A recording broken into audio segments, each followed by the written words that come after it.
Dzień dobry, szanowni państwo. Poczekamy jeszcze z 10 minut. Za chwilę przyjdzie prezydent i kilka osób jeszcze zapisanych na konferencję.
right, ladies and gentlemen, we are ready to commence our conference. Please take your seats.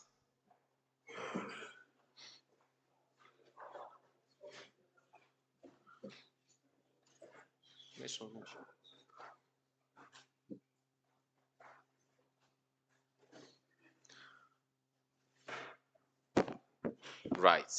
So once again, thank you very much for coming. I would like to officially welcome you to the nicest building in the old town of Rzeszów, to its historic town hall.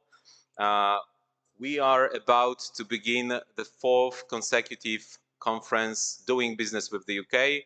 Actually, the whole cycle of conferences doing business with started with doing business with the UK.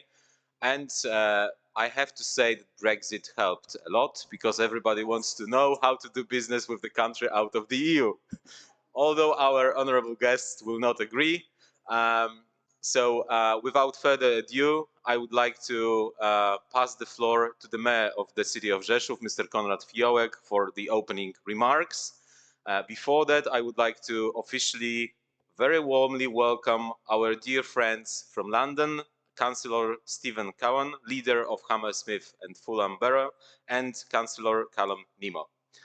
Mr. Mayor, the floor is yours.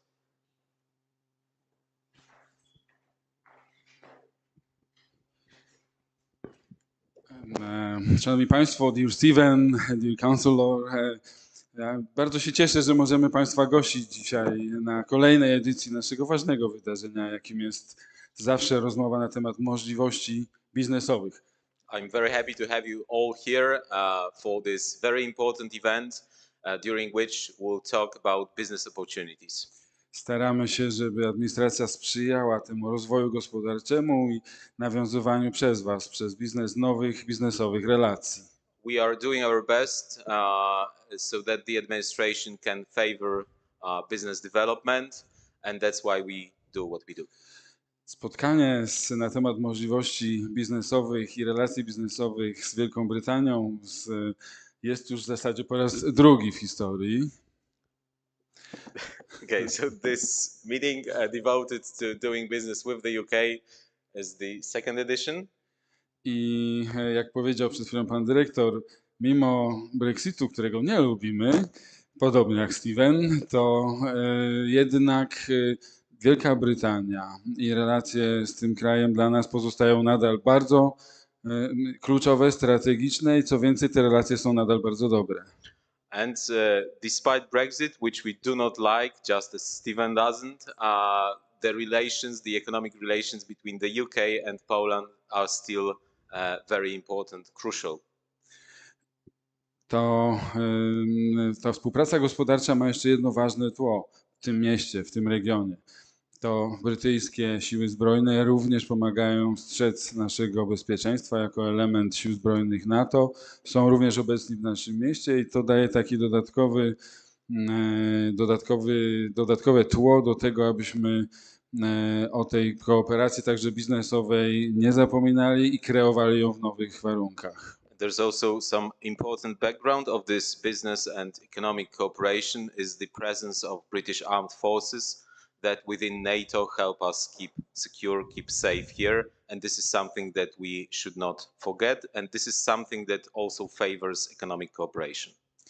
Zatem jestem pewien, że w tym dobrym duchu ta możliwość współpracy i rozwoju zarówno obecności polskich firm w Anglii, jak i zachęcania do tego, żeby tworzyć wspólne przedsięwzięcia i obecności również angielskich firm, brytyjskich firm tutaj, będzie szczególnie możliwe właśnie w Rzeszowie, właśnie w naszym regionie.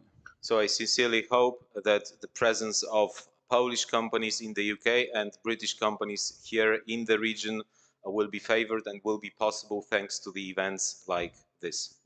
Jeszcze jedna zaleta tego regionu i naszej dobrej współpracy z samorządowcami ukraińskimi, firmami ukraińskimi, to myślę, że duża okoliczność pozytywna, cechująca Rzeszów i nasz region. Jest wśród nas również moja pełnomocnik do spraw rozbudowy i współpracy z Ukrainą.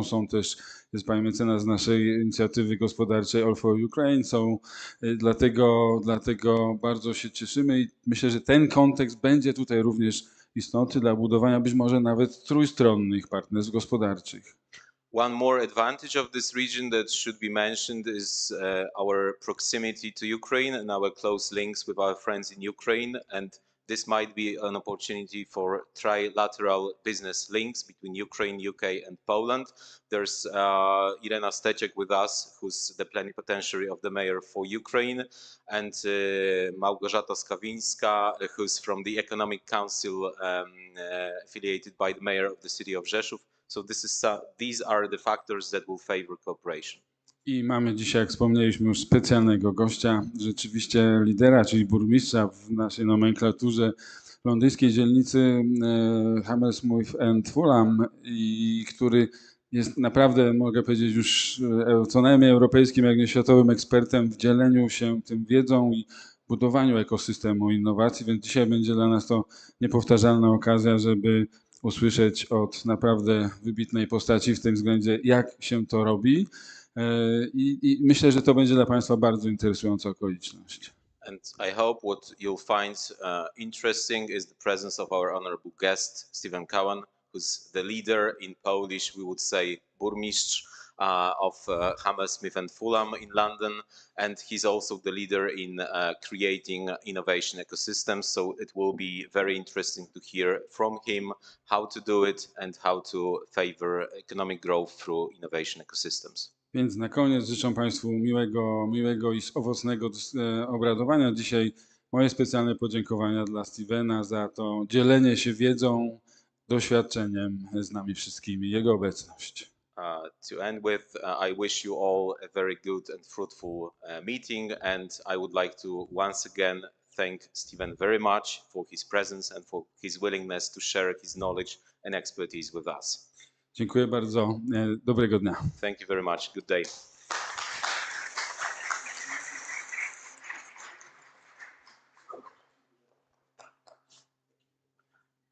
And you say that if you want to learn, you should learn from the best. So now it's your turn for opening remarks, Stephen. Good morning. How do you say good morning in Polish? Oh, it's the same as hello. Dzień dobry. And how do you say it in Ukrainian? Dobry dnia. Okay. Well, dobry dnia. It is a huge pleasure for me to be here. It's such an honor to work with Conrad and this amazing team that he has put together. In a world that is changing faster than ever before, what is absolutely clear is the leadership of good people that put the people's benefit before everything else is the most fundamental thing that not only protects our democracy for now, it safeguards it into the future. So we're very fortunate to have Conrad here in Rzeszów, and therefore it is a huge honor for me to be considered a friend of Rzeszów, which and I know we consider Rzeszów a friend of Hammersmith and Fulham. Before we look forward to the future, it is useful to look at the past. And in West London, we have the biggest Polish centre in the United Kingdom. Now, why would it be in West London? It was in West London because it's in West London that the Polish Air Force flew to protect our island when fascism was on the beaches of Calais and ready to invade our country.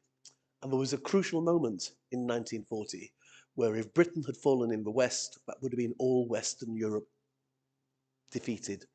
It would have meant very hard for our allies in the New World, in America, in Canada, and Australia, to liberate Europe. And it would have meant decades of onerous, poisonous Nazi rule of Europe. But it didn't happen. And it didn't happen because good people from all around the world came to Britain to fight for what was right. And 12% of the British Air Force that fought in the Battle of Britain were Polish. The best, the very best Air Force people we had were Polish. And they shot down our enemies, protected our island, and safeguarded liberal democracy across our continent. That alliance between Poland and Britain isn't just on paper, it's in blood, it's in spirit, and the affection between our peoples runs deep. I'm very proud, therefore, that in my borough, in my part of my wonderful city of London, that we have people elected in London who come from France and speak with a French accent, who come from Colombia in South America and speak with a Colombian accent, who come from Pakistan, Nigeria, Greece, the United States, and they speak with those accents. We have someone from Korea, born in Korea. And you know what? No one has ever said, who do you think you are coming to our city to represent us here in London? It is one of those cities where you live there a bit, you're a Londoner. So I'm very proud that one of our candidates, Anna, is running as a first Polish councillor, and we hope she will be elected later this year. It sends a message to everyone around the world. We are you are us, we are one. In that spirit, I want to talk a little bit about my experiences in the relationship of building an innovation district. So now we look to the future. If we have the presentation? Do we have a presentation? We will actually going to follow the agenda. So start with British Polish Chamber of Commerce and then yours. If you prefer, you can have the presentation right now. No, it's okay. Yep. It's okay. It's okay. So in that spirit, when we look to the future, we will set out how we have built an innovation district. And what is clear about the future is ever since human beings first emerged on our planet over 300,000 years ago, ever since the first civilizations appeared 8,000 years ago, and then when they started farming and living in cities, ever since then, when the first industrial revolution happened 300 years ago, the world has begun to change.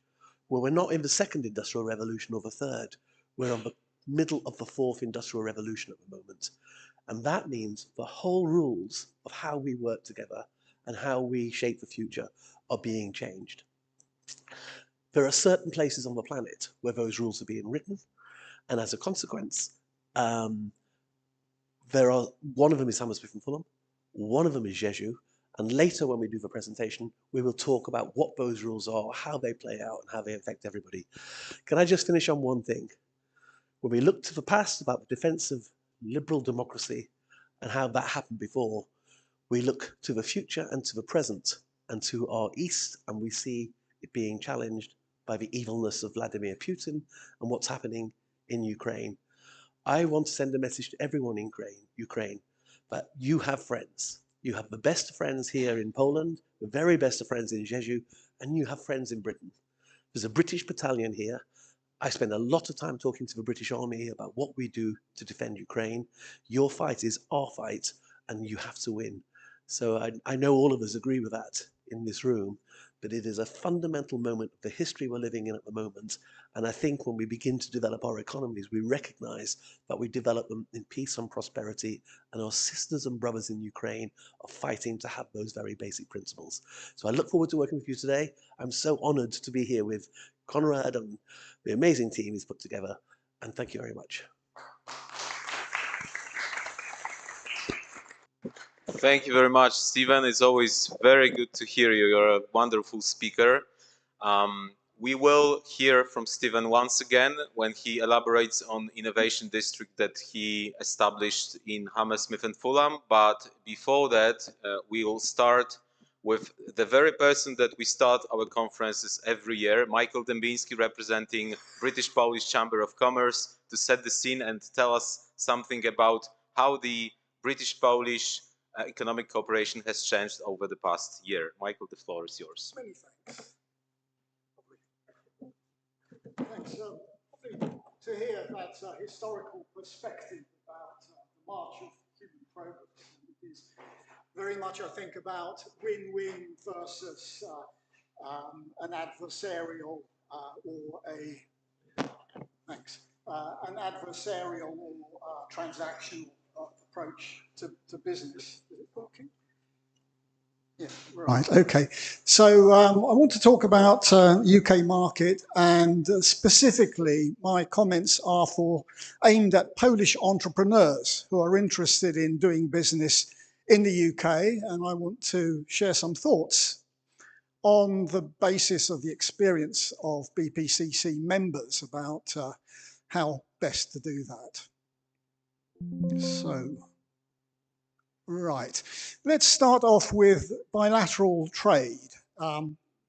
This morning, the Office of National Statistics released trade data for the month of August of this year, and we saw the highest ever value of Polish exports to the United Kingdom, £1.3 billion in a month. That's the equivalent of what Poland used to export to the UK in an entire year before Poland joined the European Union.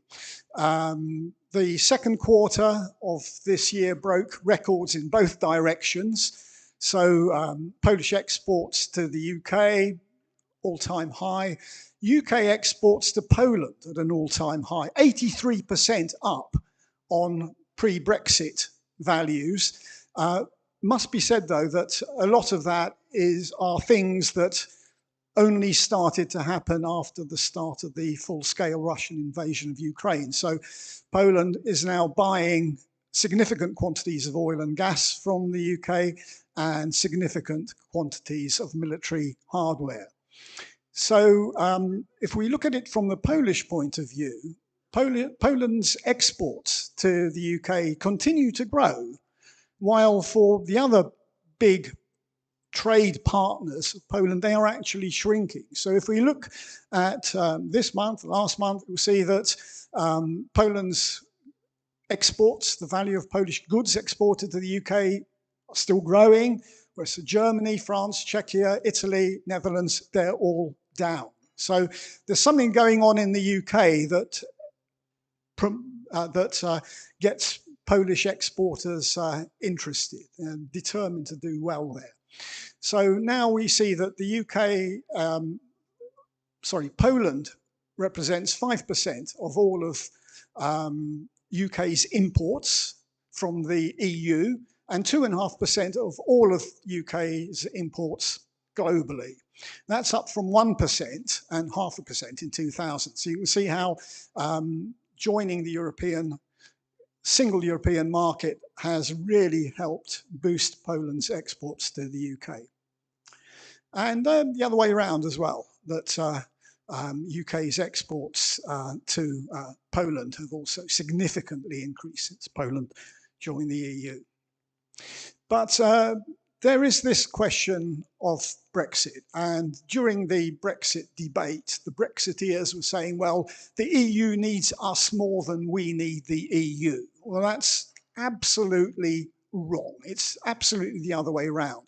The reason being that the UK does not manufacture enough. Manufacturing industry represents less than 8% of Britain's GDP. For Poland, it's 15%. For Germany, it's 17%. As you can see on this graph, this is the World Bank. The tendency has been falling over the last 30 years. A lot of that manufacturing has gone to China. But even so, Poland and Germany are still holding up, whereas the UK's manufacturing capabilities have been going down. And this means a loss of manufacturing skills, skilled workers. That means that the UK has to buy goods from somewhere. And the question is that somewhere going to be Poland? And the trade statistics suggest that yes. So is the UK economy dead or resting? We will have the budget announced by the government on the 26th of November, and business is really waiting to see what happens, whether taxes go up, whether national insurance will be changed in any way. So it's still wait and see. But the UK remains the world's 6th largest economy. It is an open economy. It is easy to do business. This is something that Polish entrepreneurs discover as they first step foot in the UK, that unlike Poland, where the red tape can be very complex, in the UK, it's just get on with it. And that approach is very refreshing for Polish business. UK has a large population of wealthy consumers. It also has a large and growing population of poor consumers, but I'll talk about that in a while. The FTSE 100 is at an all-time high right now. There have been 3 interest rate cuts this year, and there's still 700,000 Poles in the UK. There's still 800 Polski skleps around the UK, and that really helps. I'll be talking about that in a while. But the negatives, if we look at GDP growth since the pandemic, the UK's economy has grown by about 4.5%, whereas Poland's has grown by 25%. That is a huge difference. Consumers are still struggling with a cost of living crisis, really, that started during the global financial crisis of 2008, 2009. And the middle market is in decline. Everywhere you look, whether it's clothing, whether it's food, whether it's retail, you'll see that the people at the bottom end who are selling it cheap, they're doing okay. And the people in the high end, in the luxury, super premium segments, they're doing okay. But the middle market is shrinking. And much of this is the effects of Brexit. I'll give you a quick example here. This is a member company of the British-Polish Chamber of Commerce. They're called Intuition Bathrooms. They do high-end bathroom fittings, taps, etc. And they used to import from 4 manufacturers in the UK. Today it's only 2. 2 of them have lost the business. That business has gone to companies from Italy, from Germany. Whereas once a consignment of goods from the UK would require 1 little piece of paper, the invoice to go with it. Today you have to fill in 17 different forms as an importer buying stuff from the UK. So for Chris Watts, the owner of Intuition Bathrooms, he's buying stuff now from companies in Italy and Germany rather than the UK. So this is going to be very interesting, these next 2 graphs. Blue is wage inflation. This is how much wages have gone up in Poland since Poland joined the European Union. The red is price inflation. So if we look from 2004 to 2024, we'll see that prices have doubled in Poland, but wages have trebled. They've gone up 3 times. So this means that the average Pole feels about 50% better off than they did in 2004. Now let's have a look at the UK. Prices have gone up faster than wages over 20 years. Prices have nearly doubled, 186%, but wages have only increased by 179%.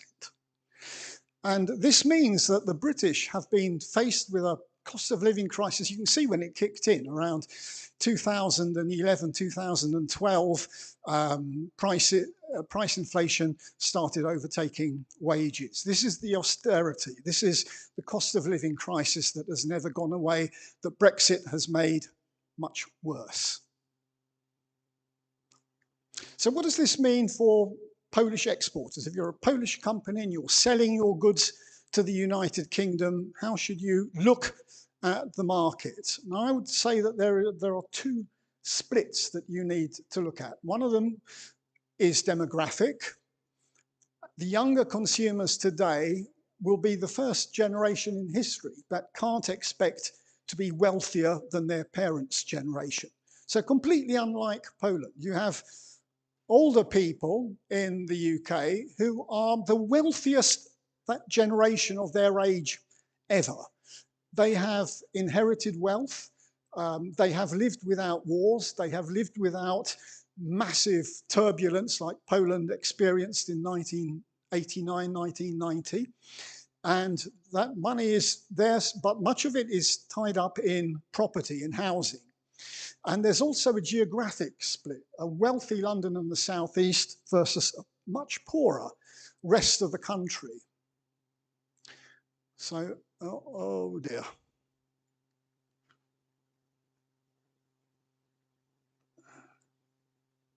Going back, there we go, yes. So a good proxy for wealth is house prices. And you can see there the redder, the richer. So there's the London and the southeast. When we're looking at 450,000, if we look at some of the wealthiest boroughs in London, the average house price in borough of Kensington and Chelsea is well over £1 million. I think it's 750,000 or so in Hammersmith and Fulham. So London, very expensive, but once you go up north, it's far cheaper. And that means essentially that people are poorer. They can't afford those super luxury products. So if we have a quick sector overview, see what's doing well and what's where the opportunities are for Polish exporters. Food and drink. This is now Poland's #1 category. It used to be automotive, but then came Brexit. So the UK last year made half as many cars as it made in 2017. Half the number of cars that it made in 2017. Much of that is to do with Brexit and broken supply chains. So Poland used to be a massive exporter of car parts to the UK. That's now in second place after food and drink. It is, if you can get in to the big four supermarket chains, or the big six now that Aldi and Lidl are pulling up very quickly.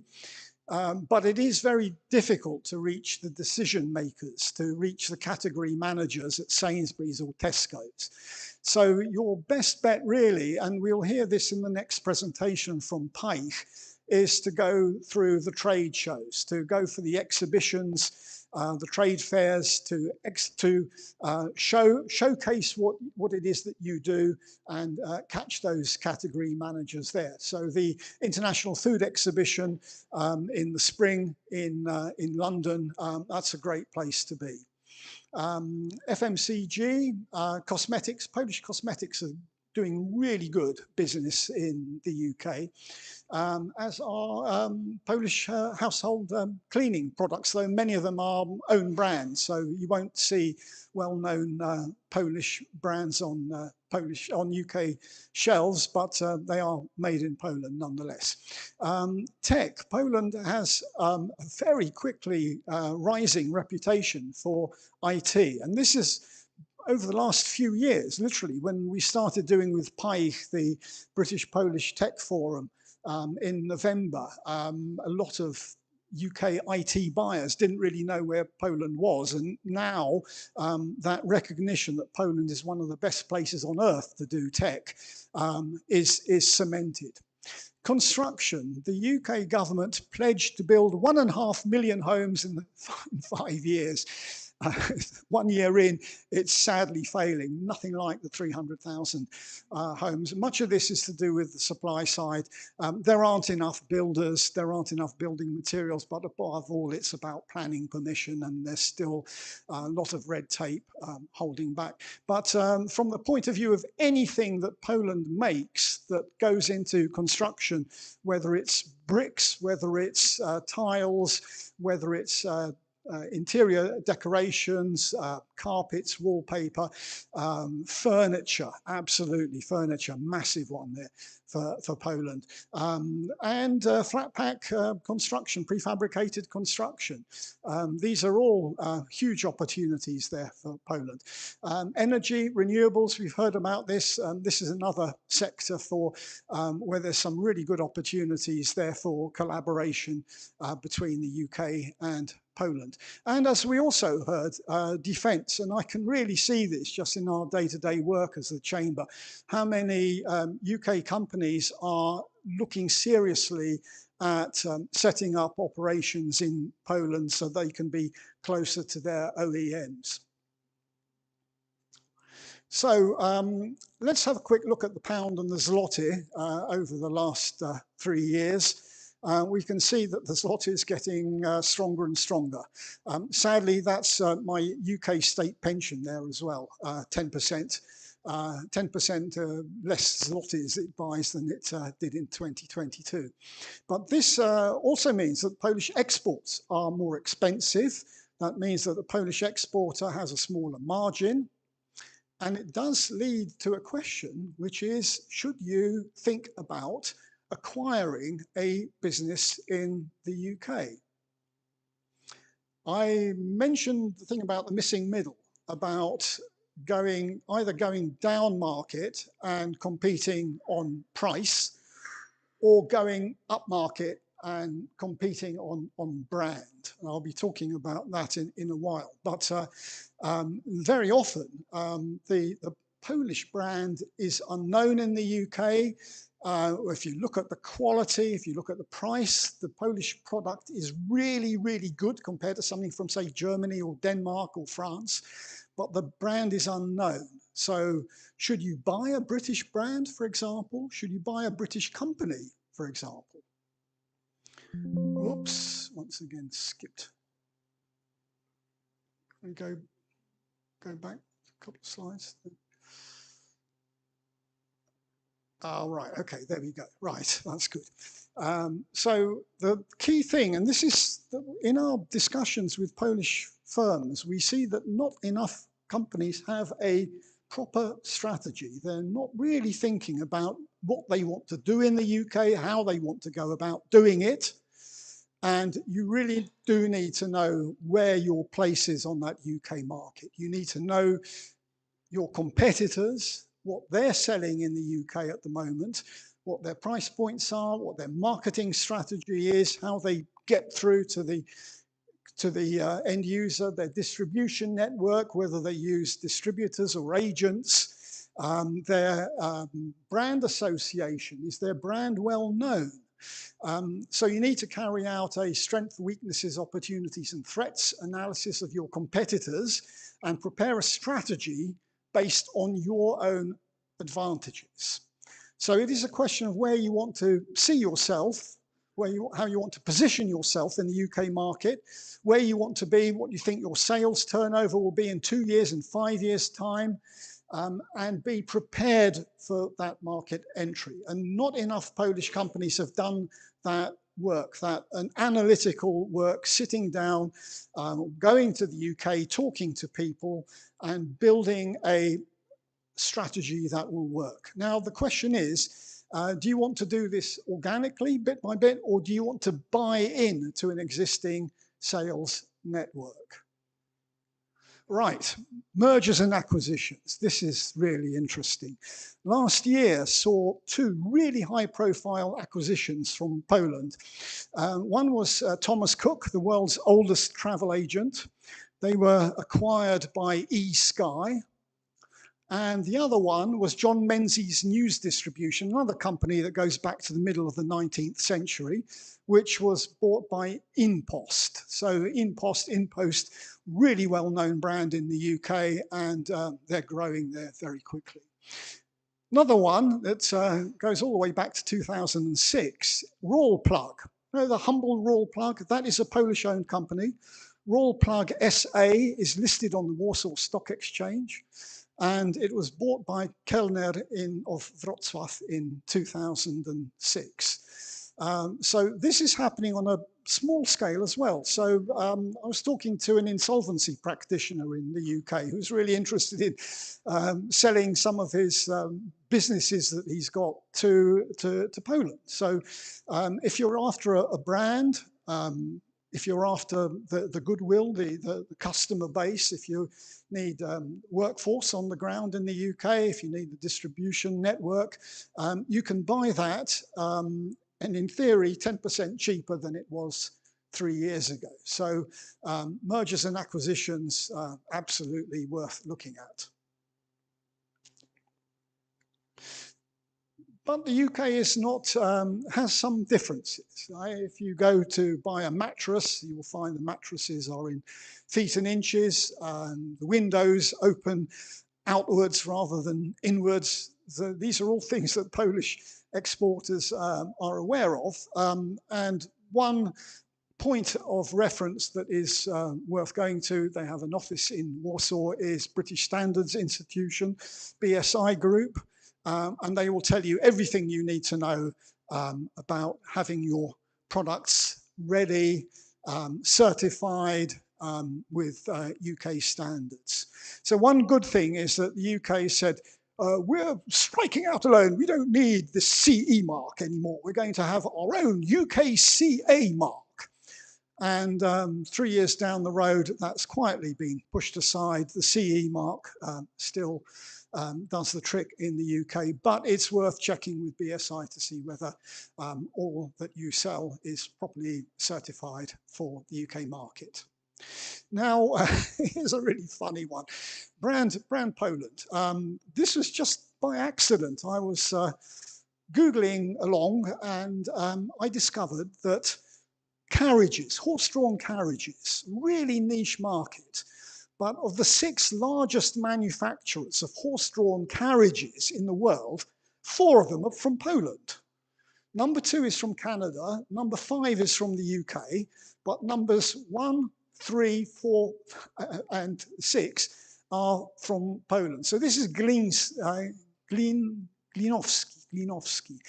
And look at that. I mean, they make the kinds of, if you remember the Duke of Edinburgh, the late Prince Philip, he used to ride around on horses in competitions. And much of what they make is for that end. But this is amazing. And this is really what Poland is good at. And Poland here is following the example of Germany. Germany has this amazing Mittelstand, the family-owned businesses, 3, 4, 5 generations, and they're supported by their local Landesbanks, and they're quietly getting on with winning global markets in their specific niche. Now, the question is, what do we associate, what does the British consumer associate with brand Poland? If you asked a British consumer in the street, Polish food, Polish furniture, Polish clothes, what are your associations? Most British people say, well, we don't really know. And this is the question for Polish companies. Do you promote your own brand? Do you become the number 1 in the world based on your niche? Or should you buy a UK brand like Rollplug and conquer global markets based on that brand? So that's a question that you need to do. So my sort of final thoughts really are, you need to have a strategy. You really need to know what it is that you want to be doing in the UK. We are certainly here to help as the British Polish Chamber of Commerce. We have a program aimed at Polish exporters and Polish investors who want to enter the UK market. And basically, reach out to us and we'll help. Many thanks.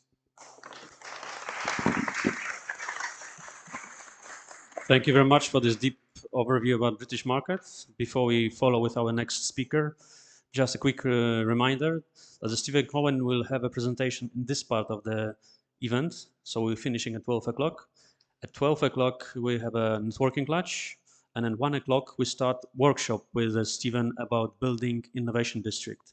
So if you are interested in taking part in this event as well, so you can stay after the lunch, this next floor.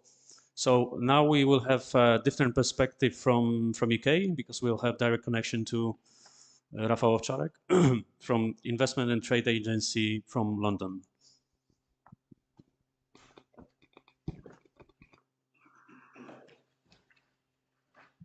Mr. Mayor, councillors, a very good morning from London.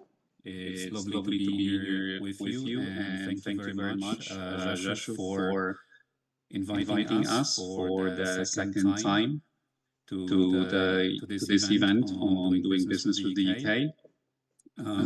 Michael, thank you again for the excellent overview of trade and investment between Poland and the United Kingdom. Is, as always, very comprehensive. I'd like to build up on a couple of the points that you have made and give our perspective here from the UK. As SPI, we are based locally, and on an annual basis, we work with some 600 Polish exporters. That translates to around 50 companies per month that our organization helps to identify business partners, or develop services here on the local market. So I'd like to focus further up on some opportunities that we see, possibly because I have been in the UK for more than 2 decades. So despite all of the economic challenges presented by Brexit and otherwise, what we do here is we keep calm and carry on. So there are challenges, there are also opportunities. Let me share with some of the thoughts on what works for our companies here on the ground. So just to add up on a couple of points that Michael has raised, some of the emerging trends that we observe. If you are a company that operates in construction, energy, even furniture or technology, it is quite beneficial to be able to present some credentials on your ESG or in order to get into the green transformation narrative. So Polish companies, from our experience, that can document low carbon manufacturing or circular solutions can have a real edge, in particular when it comes to public sector projects. In regard to digital and automation, we have experienced a significant increase in labor costs in the UK. So we've seen Polish IT companies, engineering companies that step into the UK and offer solutions that present automation, smart tech, and AI. This is in order to reduce the cost of labor. In regards to reshoring and supply chain diversification, as Michael mentioned, Brexit has created a whole new dynamic, and I shall talk about it a little bit more further up in my presentation. But essentially, Polish companies have benefited greatly from reshoring and the diversification of the supply chain. So we see growing interest in Polish manufacturers who can offer flexibility, EU standard, and short lead times.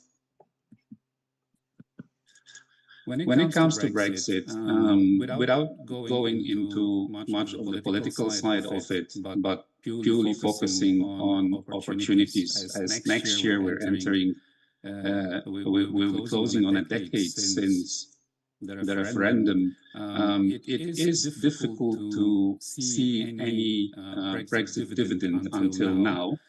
However, as Michael mentioned, all the data that we observe in terms of Polish exports to the UK is through the roof. Polish companies have been able to adapt very quickly to new rules, and they have, over the years, gained significant market share, while other European countries, other exporters from European countries have either descaled or completely withdrawn their offers from the UK. There is a very interesting dynamic that's been developing in the UK, and Michael has also briefly mentioned that dynamic, is the division between London and the Southeast and the rest of the United Kingdom. Why I wanted to raise this particular point is because if you are offering a product that falls into the premium category, you would most likely be looking at entering with that product into the London and Southeast area.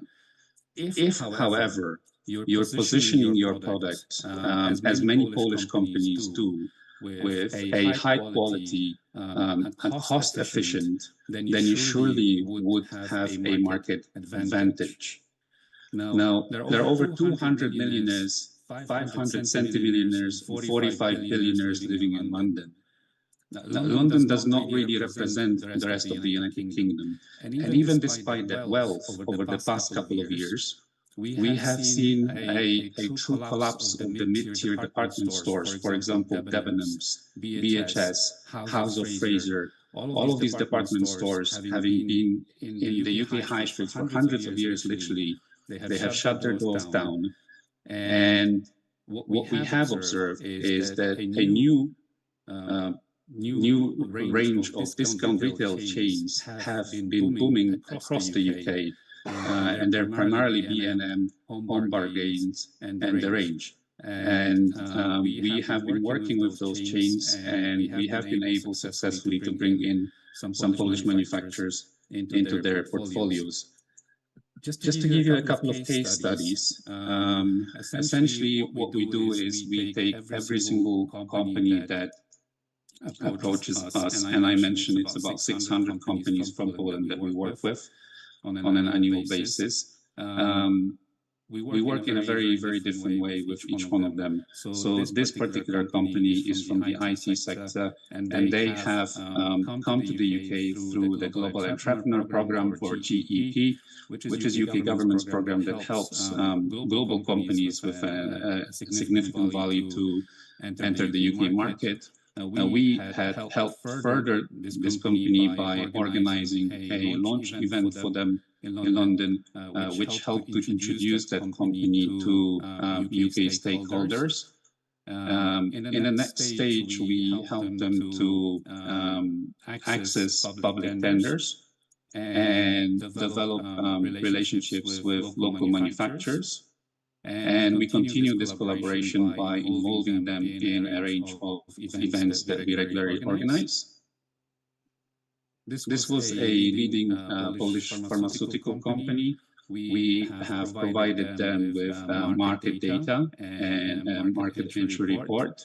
We've helped them to identify business partners, and our office that covers the UK and Ireland, we essentially extended their market entry into Ireland as well.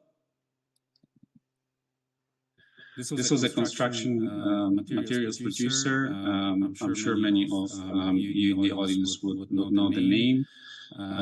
We helped them to open a branch in the UK.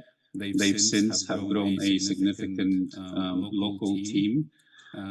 We then helped them to break into trade associations, so they become members of a number of trade associations. And in order to help them further to develop their distribution network, we've recently organized further events for them as far as Scotland. But we don't work with Polish companies only. We also work with local chains. So you might be familiar with some of the supermarket chains in the UK, such as Morrison's. With the help of our team, currently approximately 60% of Royal Gala apples in the entire around 500 stores of Morrison's across the UK come from Poland. Or Dunelm is a furniture retail chain with 180 stores across the UK. We have worked with them regularly, helping them to source products from Poland. The Polish Investment and Trade Agency, we currently operate a network of nearly 60 offices worldwide, and we help Polish companies to go and access global markets. We work with exporters. We support Polish export with particular emphasis on SMEs. We also facilitate investment in Poland. We have a dedicated team in Warsaw that works with global investors, including UK investors. Increasingly, whom approach us for market presence in Poland just so they can get access to European projects. And we help to build Polish brand through various promotional activities across the world. The UK-Polish trade and investment domain is huge. We wouldn't be able to do it by ourselves. So in the UK, we work very closely with the Polish Embassy and an organization called Polish Business Link that serves primarily the Polish business community in the UK. Whereas in Poland, we work closely with the British-Polish Chamber of Commerce and the UK Embassy in Warsaw. And just to give you some of the an indication of some of the events that we have organized this year, events is a very important part of our work, as they provide a platform for Polish companies to and to showcase their products. You can see the companies that came with us to this particular trade fair, which was health and beauty, early in March this year. Most of them have been able to find a distributor. This is an example of our work with cities and regions. This was one of the Polish cities that had a stand at the Tech Show London. This event is very important. It's one of the two largest tech show events in the UK, and we're planning a presence there in the coming year. As I mentioned earlier, our office also works in Ireland, and why this is important is, in particular, when it comes to the construction industry, we have been able to achieve some major successes. Some of the companies that had initially been able to build modular homes in the United Kingdom, their offer was extended into Ireland. And over the past 2 years, since we've started showcasing their offers in Dublin, they have been able to also find business partners and start building first modular homes also in Ireland. So initially they started in the UK and they're expanded into Ireland. This is also an interesting trade fair on functional food, which is primarily private label as well as supplements. Poland's a huge manufacturer in this, and we've added this now, and we will be running this fair every year. For the first time this year, we've also displayed at the DSEI. This is the Defense and Security Trade Fair. Naturally, due to a very unique geopolitical situation Poland has found itself in, this was a massive event for us. Over 30 companies from Poland present, and as a result, very close collaboration with our UK partners such as BAE Systems, Babcock International, or Thales, and this collaboration is being continued. Next year, in 2026, some of the events that we are planning to be at, including the BET UK, which is the educational fair, food and beverage fair in March that Michael mentioned, Tech Show London in March, National Construction Summit in Dublin, UK Construction Week in London, then London Tech Week and the British-Polish Technology Forum that we have been organizing for the past couple of years. Hopefully with our colleagues from Rzeszów, we will be able to showcase the Polish offer at the Farnborough International Air Show, and then the National Organic Food Show in September, as well as Professional Beauty London. I would like to encourage you to follow our website, and if you're a Polish company looking to take part in any of these trade fairs, recruitment always advertised on PAI's website.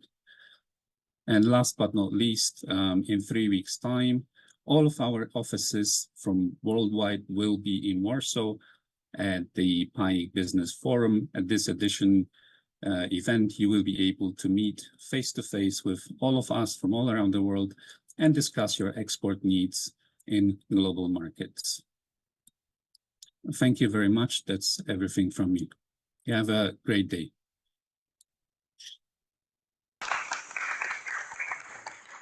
Okay, thank you very much. We are getting back to Poland. So let me introduce Magdalena Suraj from Industrial Development Agency.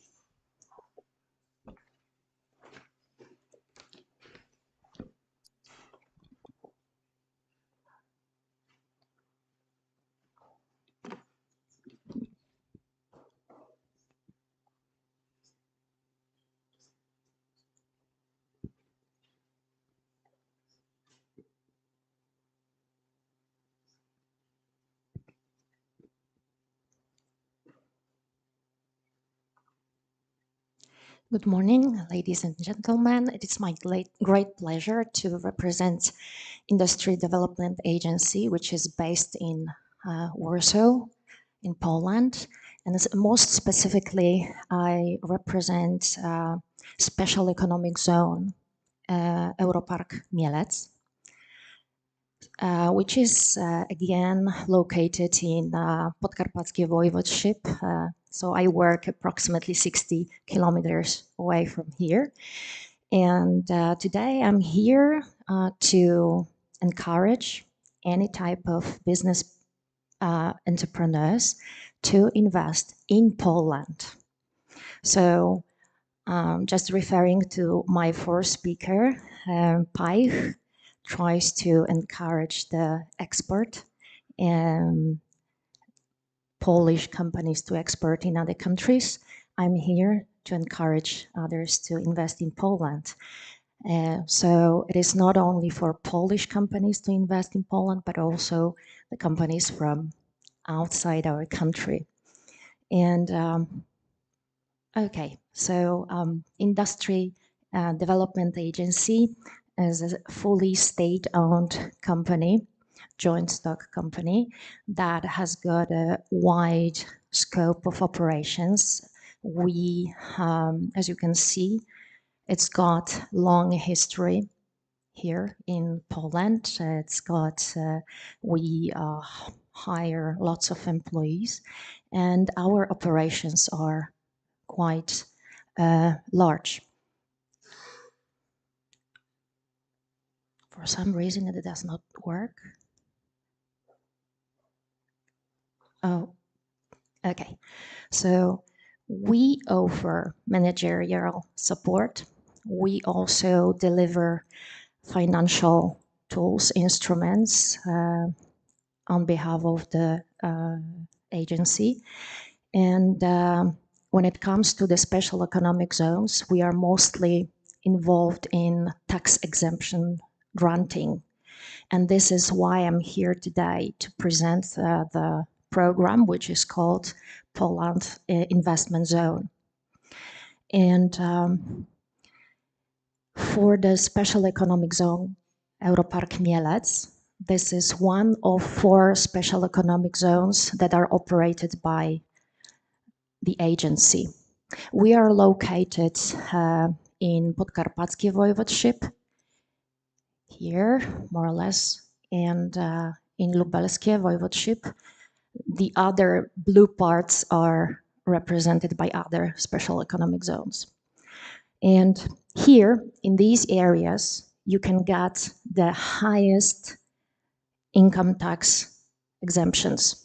So if you look at Poland as a whole, here you can get the biggest exemptions. So for this reason, we consider ourselves the most competitive region in Poland, and that's why it's good to invest here. If you have a look at this map, the logistics of our region is presented. You can see that the net of the communication, roads and railways is quite complex, and what makes our region stand out, it's the broad gauge railway, which connects Europe, Poland with Ukraine. Taking into consideration the current situation, it also creates huge competitive advantage of our region. And when we think of special economic zones, it's not only the tax exemptions that we grant. If you decide to invest with us, you also get post-contract service. We connect businesses, we offer networking opportunities, we help acquire specialized and competent workforce. And we also help to start the business as quickly as possible. So what I have in mind in here is providing the fully equipped investment areas, halls, so as to allow invest as quickly as possible. If you consider investing in Poland, there is a specific process that you need to take. It is not possible to take benefit of Polish investment zone when you start your business, when you start your investment. You need to think beforehand. So when you have the concept of your investment, you should direct your steps to Poland's industry agency. Then you get something what we call the decision on support, which is the administrative decision. And then you can start the operations, start the investment. Why? Because the condition is that you should get the decision before you start any actions on your investment. And then you can get your costs qualified for the public aid. When you have the concept, you choose the investment location. And it's good to choose the best possible location in Podkarpackie Voivodeship, of course. And then when you've got the location chosen, you choose the investment site. And here goes.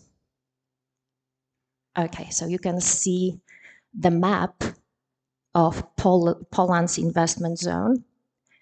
And you can see that here, okay, you can see that this eastern border of Poland offers the highest income exemption.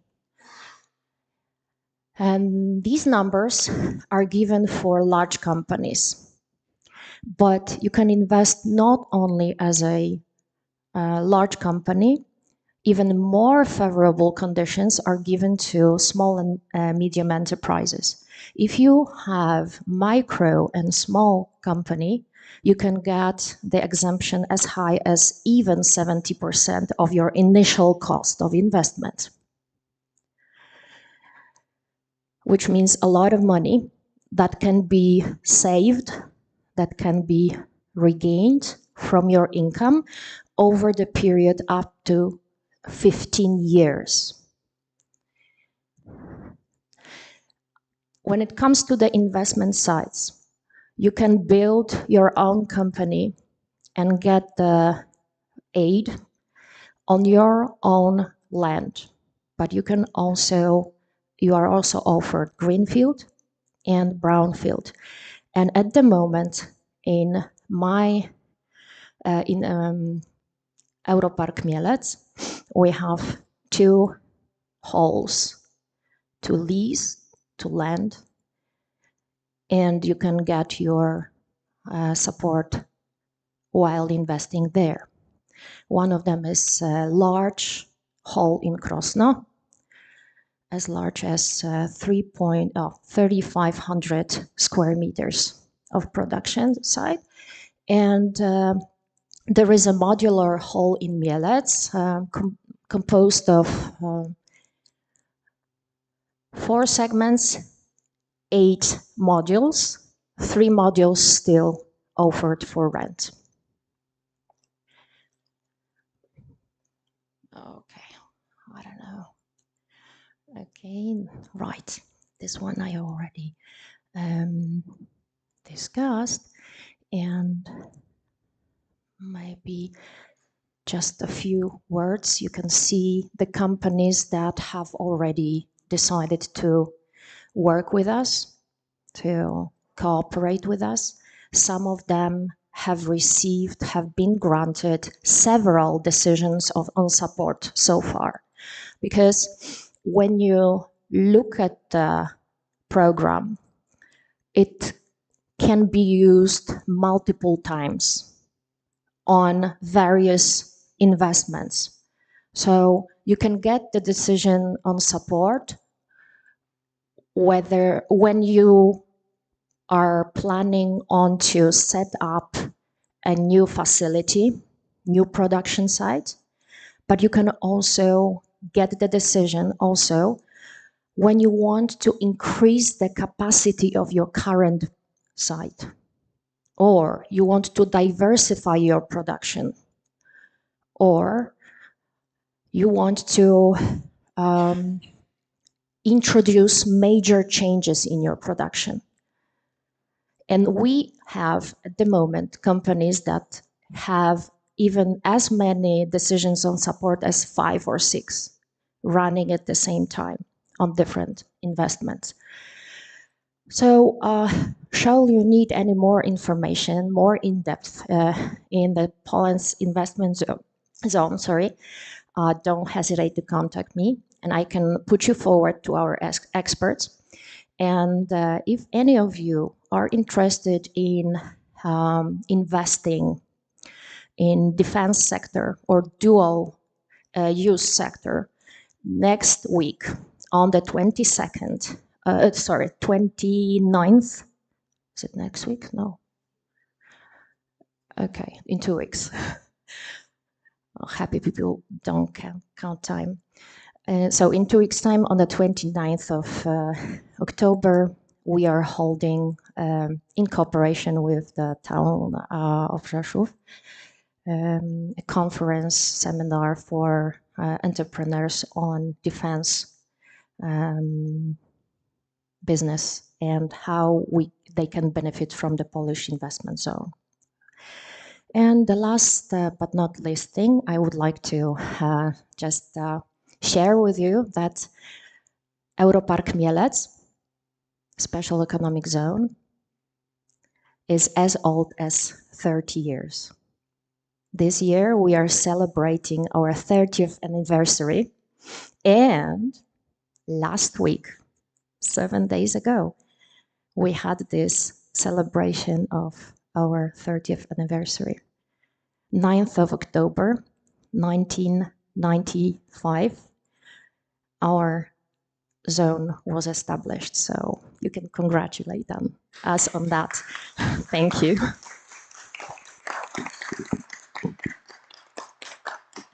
Thank you very much.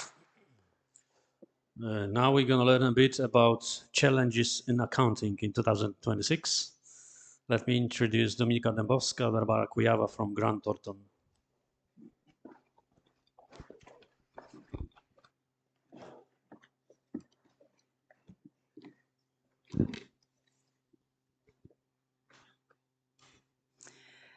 Hello, everyone. Together with my colleague Barbara Kujawa, we are pleased once again to participate in the event Doing Business with UK here in Rzeszów. As we are slowly approaching year 2026, the accounting professions faces a year marked by transformation, adaptation, and complexity. Next year,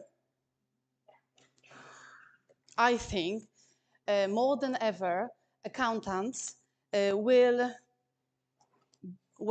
are being called up to navigate a rapidly changing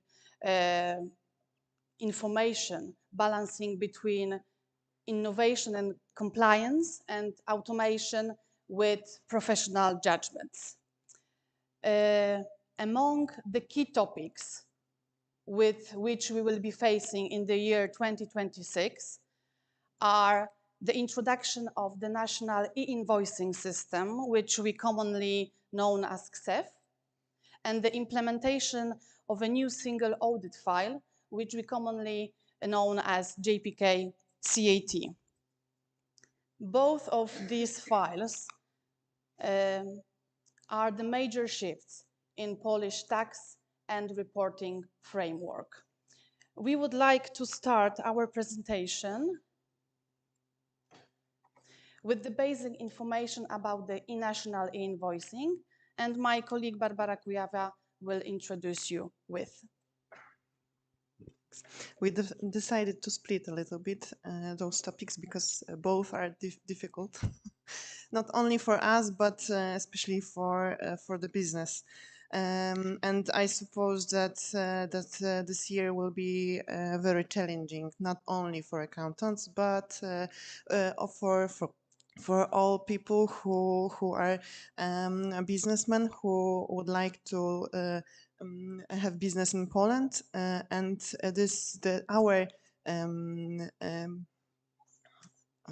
our environment will change, and this change is huge.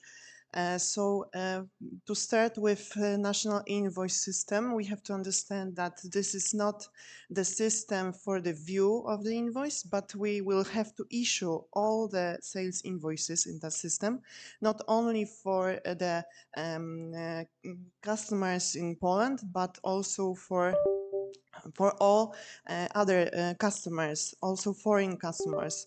And the deadline to start invoice system is the 1st February for the companies that are exceeding sales 200 million PLN, and 1st of April for the rest. There are some simplifications for the small taxpayers. However, everyone will have to issue invoices in that system. And as I said, this is huge change, because till now we still have small businessmen that issue invoices by hand. So sometimes for them this is difficult to go through XF. So the e-invoice is an XML file. So this file that complies with the template and has been assigned with a unique number. We have to know that the recipient will find it in XF, and in all invoices will be archived in XF for 10 years. So our environment will change, because we won't take invoice in paper. We will have to download those invoices from XF, and XF won't give us any information that somebody issued our invoice. We will have to check on our site. Okay, okay. So the general rules are that there will be 3 modes: online, offline, and emergency.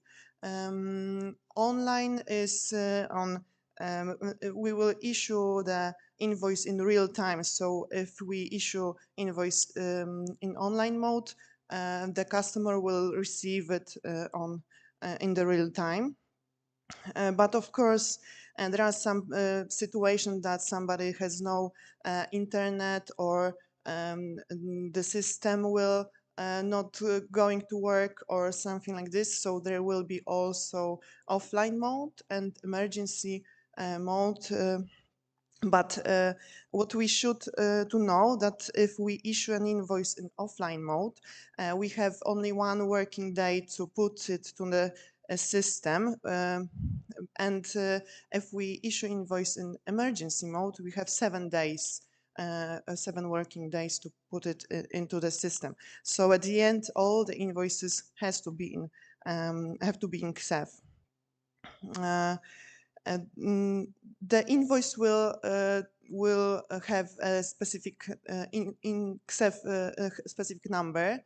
There is a plan that from 2027, from the 1st January, all the payments made to the sales will have to be titled with this XF number.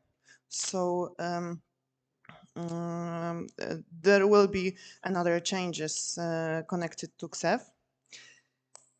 Certificate, there are a lot of rules to how to get to the system, because it's not an easy topic. We will have to have a specific access, and we will have to start thinking about it from November, when the certificate starts. There will be also the problem with invoice attachments, because we can't attach any other documents in the system. And QR codes will be available on the PDF view on the invoice. When somebody will issue an invoice in offline mode, there should be 2 QR codes on it. And with this code, we can find this invoice in the system. And PDF format is only the view. This is not an invoice. And what is interesting, the PDF format of the invoice may look different from different people, because there will be a few possibilities to issue an invoice in XEF. We can use the free government apps, or we can use our commercial accounting system to issue an invoice. And PDF is only the view. This is not an invoice. An invoice is an XML file in a structured form. So this is PDF is also to share it with the foreign customer, because they will not have an access to XEF. Okay.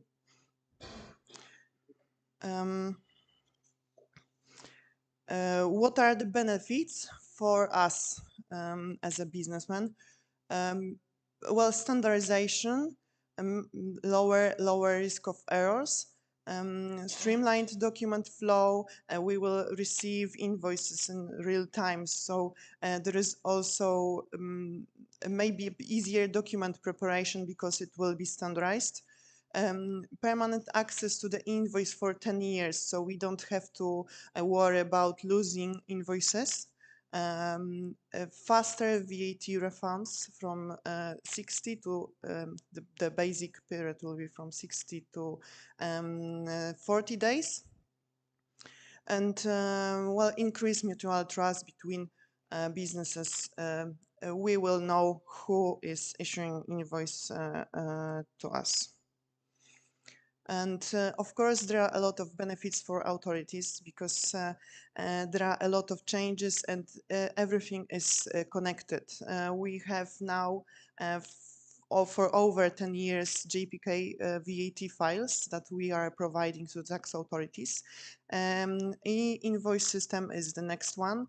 And next year we will start also with JPK corporate income tax files.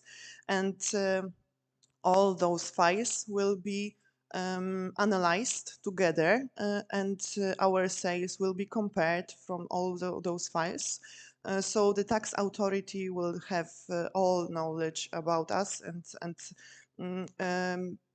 tax audit will change very deeply, because they will know what to ask and what to check.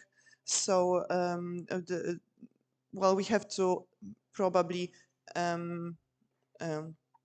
be careful about standard of our accounting, of our invoices. So this changes will for sure increase efficiency of tax authorities' controls. What are some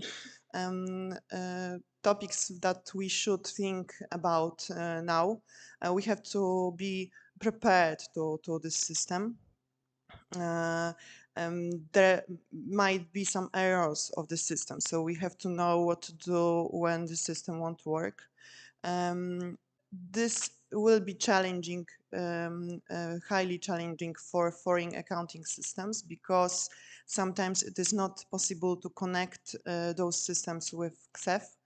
And while receiving invoices, we won't have any information, so we have to check the system on our side and know what invoices we are expecting. Authorization is another topic, because we will have to be prepared on the 1st of February or 1st of April and take care of certificates, tokens, and so on that we need to log in to the XEF, because it won't be well, for example, the management board won't be able to log in to the system without certificates. So we have to check it and take care of it earlier, not on the 1st of February or 1st of April. And timing, well, some of people said that it is not bad and we have still time, but there will be a demo and pre-production environment to test in November. If it's enough time, we will see. But system starts from the 1st of February, so we have to think about it now, not then. Okay, we also have a lot of information from the tax authorities. There are Wednesday with XEF that this is free meetings that we can connect and hear. There is also Q&A on the website, and of course manual. There are 4 huge manuals with all the information that we should know to start with working with XEF.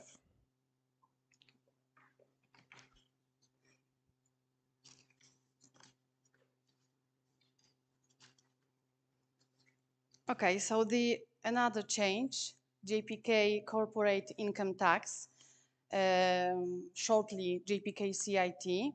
This file is an extensive database of additional information for tax administration, which aims to improve the quality of data provided by taxpayers and simplify tax audits.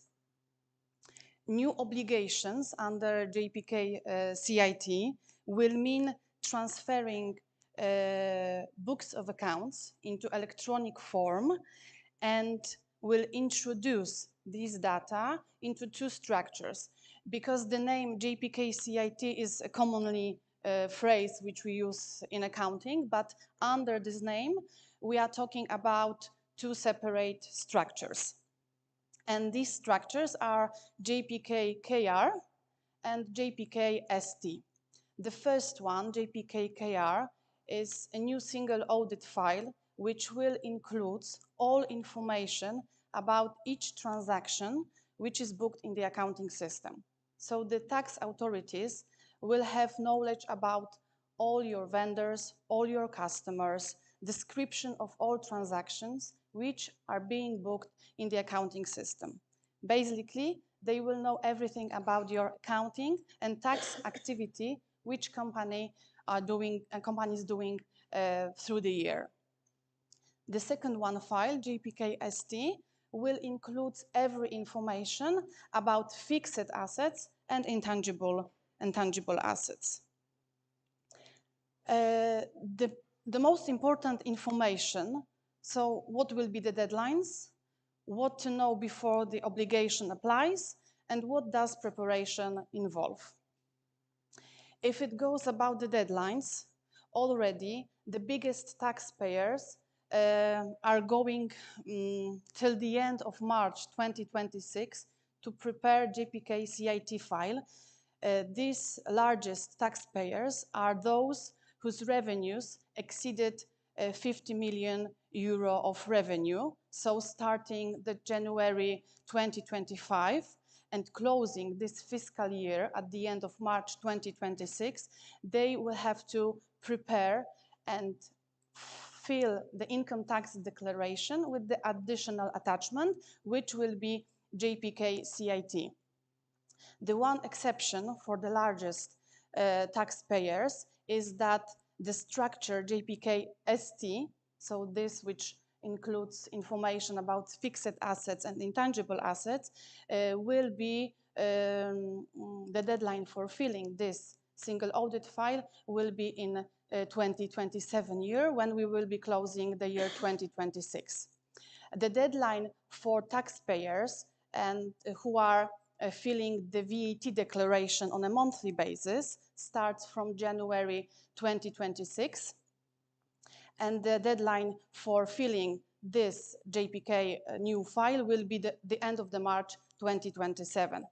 And the rest of the taxpayers, mostly the ones who are not VAT registered and who are filling the VAT on a quarterly basis, this deadline will be from January 2027. What to know before the obligation applies? For me, as an accountant, the most important thing is to prepare your accounting programs to generate this file automatically from the system. Because as we know, the JPK files concerning, for example, VAT, we can prepare manually. Most of the companies who are, for example, using their foreign accounting system, which are decided to use by the group, it is a possibility to prepare the JPK VAT on a manual basis. But unfortunately, JPK corporate income tax single audit files must be generated directly from the accounting system. So this is a huge challenge for the software developers to prepare the accounting system for this change. Of course, there is a list of regulation, additional tax, specific identification, which needs to be implemented in the accounting system. So we need to prepare for this change. What does preparation involve? So we need to analyze every legal requirements, identification, scope, and then analyze, of course, first. Then we need to decide if our accounting system is ready for this challenge, because not only the transactions will be visible in this new single audit file, but also balance sheet, profit and loss, and tax accounts. Preparation of accounting data, review of current entries and update also needs to be, the companies need to focus on training of the accounting team. The implementation and reporting of the JPK CIT file will provide tax authorities with a huge database of information about companies, about their approach of accounting of a tax. There will be a possibility to analyze, to think what the company are approaching with their investments, with the cost, but also they will see if there are any irregularities. So now is the final time to see how to prepare the systems and the companies for this real change, which will apply in the year 2026. Thank you so much. International school. Wonderful. Maybe the other one. Thank you so much. All right, so ladies and gentlemen, first of all, thank you so much for the invitation. My name is Magdalena Dobrzańska-Frasyniuk. I'm the founder, the owner of an international school in Wrocław, but also in Rzeszów in a second, and accompanied by... Good morning. Good morning. My name is Magdalena Blum. I am the development director, a former teacher, but a wannabe librarian as well. All right, so thank you so much, Stephen, for coming back. I'm very happy that Michael is over here as well. We will try to prove why there is no investment, no business, and no growth or development without education, especially without international education. And I will actually start with Brexit, so like the forbidden word over here, or actually not forbidden in Rzeszów. So why we do not like Brexit? So first of all, we do not like Brexit because the universities in UK are extremely expensive for our students who used to study for years, especially after 2004. And currently, they actually moved to the Netherlands, for example. But on the other side, I'm sure that the universities in UK do not like Brexit as well because of the same reasons. IPS, who we are and what we offer to you guys, to your students, to your children, but also to Rzeszów. So we are a school, an international school that was established in Wrocław, so in a beautiful region of Lower Silesia in 2011. So we are not celebrating 30th anniversary, but we will celebrate 15th anniversary right now in Wrocław. And in a second, we will open our second school here in Rzeszów. We are an English-speaking school, so we do offer education in English. We are also an international school in the sense of diverse community, so we have students from all over the world, starting with students from UK, different countries in Europe, from Korea, from Japan, from US, so like a full diversity in terms of our community, but also in terms of the teachers. Our teachers also come from New Zealand, from UK, so from South Africa, from US. So we are an offer for the whole world. Now, in terms of the numbers, currently we have around 500 students in Wrocław, obviously opening our campus over here in Rzeszów as well. We have about 85 or even more of a very, very, very good results in terms of international examinations. So most of our students actually achieve results above the world average, which means that, again, King's College, Imperial, LSE, everything is open for them as well. 32 different nationalities this school year. We are the 4th largest international school currently in Poland in terms of international schools, hoping that when we open the Rzeszów location, we're gonna be the first one. 3 sections, so we offer education from the age of 3 to the age of 18. So from preschool to the end of high school, 2 campuses in Wrocław, and obviously the new one, so the second city here in Rzeszów. Now, what is international education? And I will come back to Michael for a second, who was like sharing an information about the InPost investing in UK with the acquisition of one of the companies in London, in UK. So basically, the parent who is leading and navigating this acquisition is our parent. His son was our student for 9 years. And right now, because they relocated to London, he's in a British school. He speaks English fluently. He knows the British curriculum. And he met our former student as well, who relocated first to Dubai and then relocated to London. Why I'm sharing that? Because it means that international education is global citizenship. It means that those are opportunities. It means also that those are contacts. But it also means that it is really a high quality of education. And what it means from the investment perspective, it means that if the investors come from UK to Poland, if they come from UK to Rzeszów, they will be looking for international school because they will not join or they will not wish to join a Polish education. So right now, the families relocating from UK, if they relocate to Rzeszów, they will feel almost like home. And I will be looking at the economical zone over here in Rzeszów. So basically, from this perspective, it also means that it is easy to attract investors from UK. It is easy to prove that Poland is not only a safe and growing economy, but it is also international in terms of the education. And there is no business, guys, trust me, there is no business without a good quality of education. And the last part from my side, why Rzeszów? It was mentioned over here, but this is really an extremely fastly growing economy. It is a very safe city. It is a selling point, honestly, also in terms of international hiring.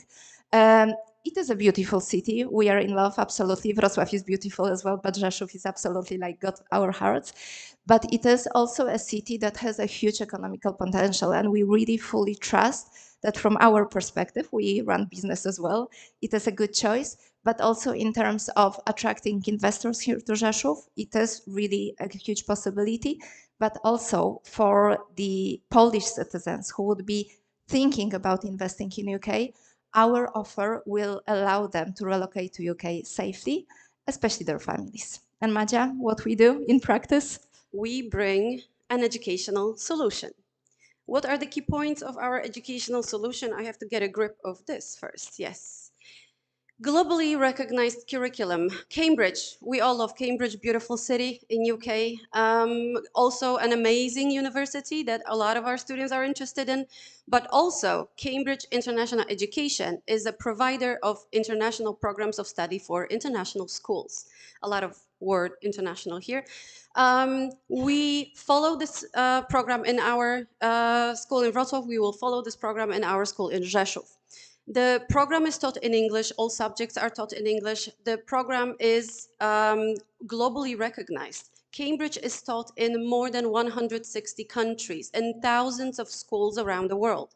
If your employees' children, if your families relocate to any other place, including Rzeszów, they will find a Cambridge school that provides consistent education for their children from the age of 3 until the age of 18 or 19, depending on the educational system. The program is reviewed by the Cambridge University specialists, best specialists in the world. It's reviewed every 3 years. It's up-to-date, most modern program of study for primary and secondary schools. The program is also international. So the children, it's UK-based, it's British, it's based on the British system. It ends in A-levels that I'm sure our two gentlemen took some time ago. But the program is international. So we don't teach about British geography or British history, but we teach based on global concepts and global matters, important issues important globally. Full English language immersion in our school.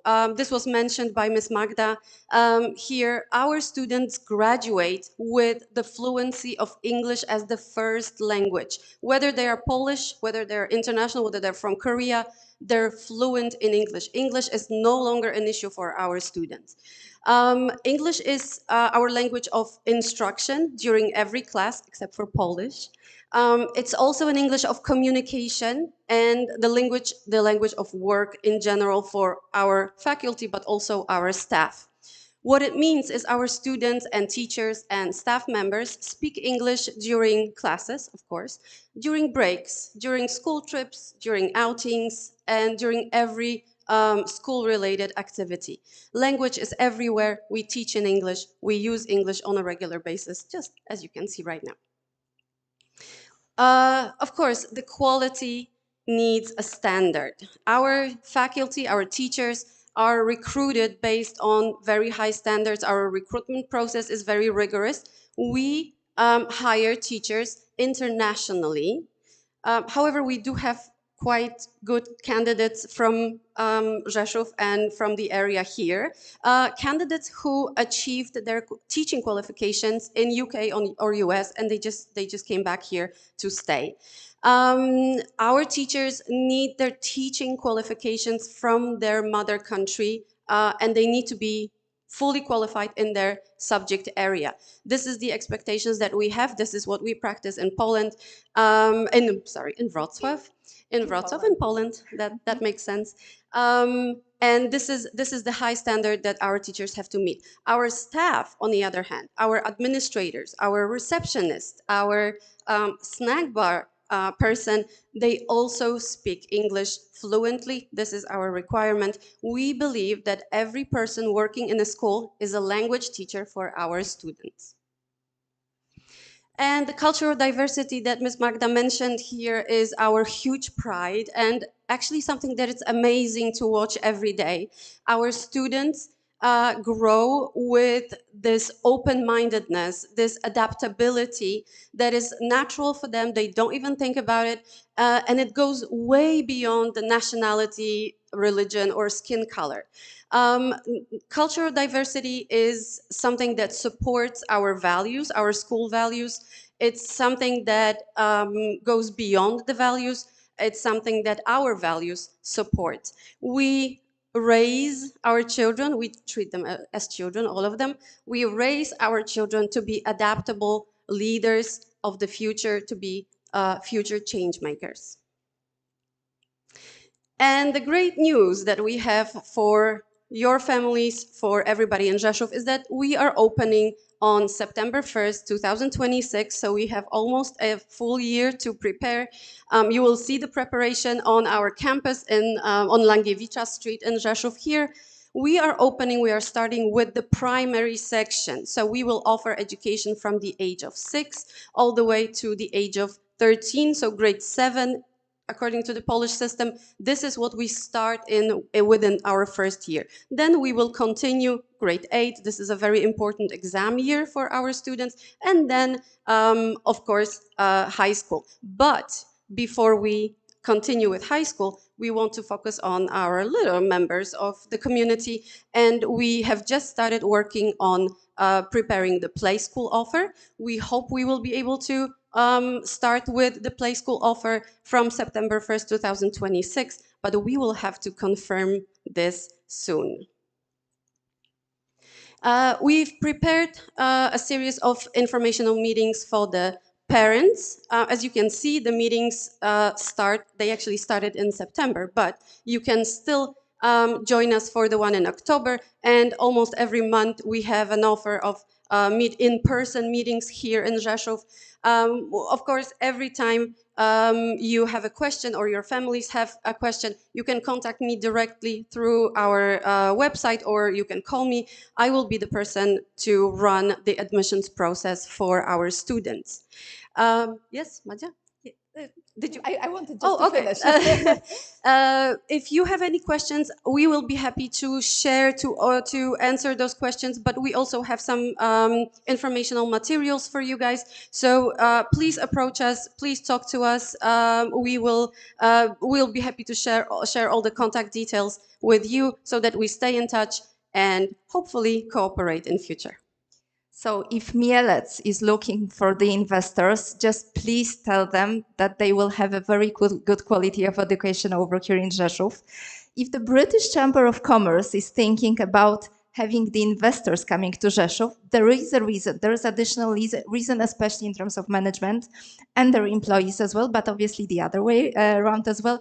And obviously, Stephen, if you would like to come with your family as well, you're most welcome to join us. Thank you so much, guys. Have a lovely day ahead. Thank you.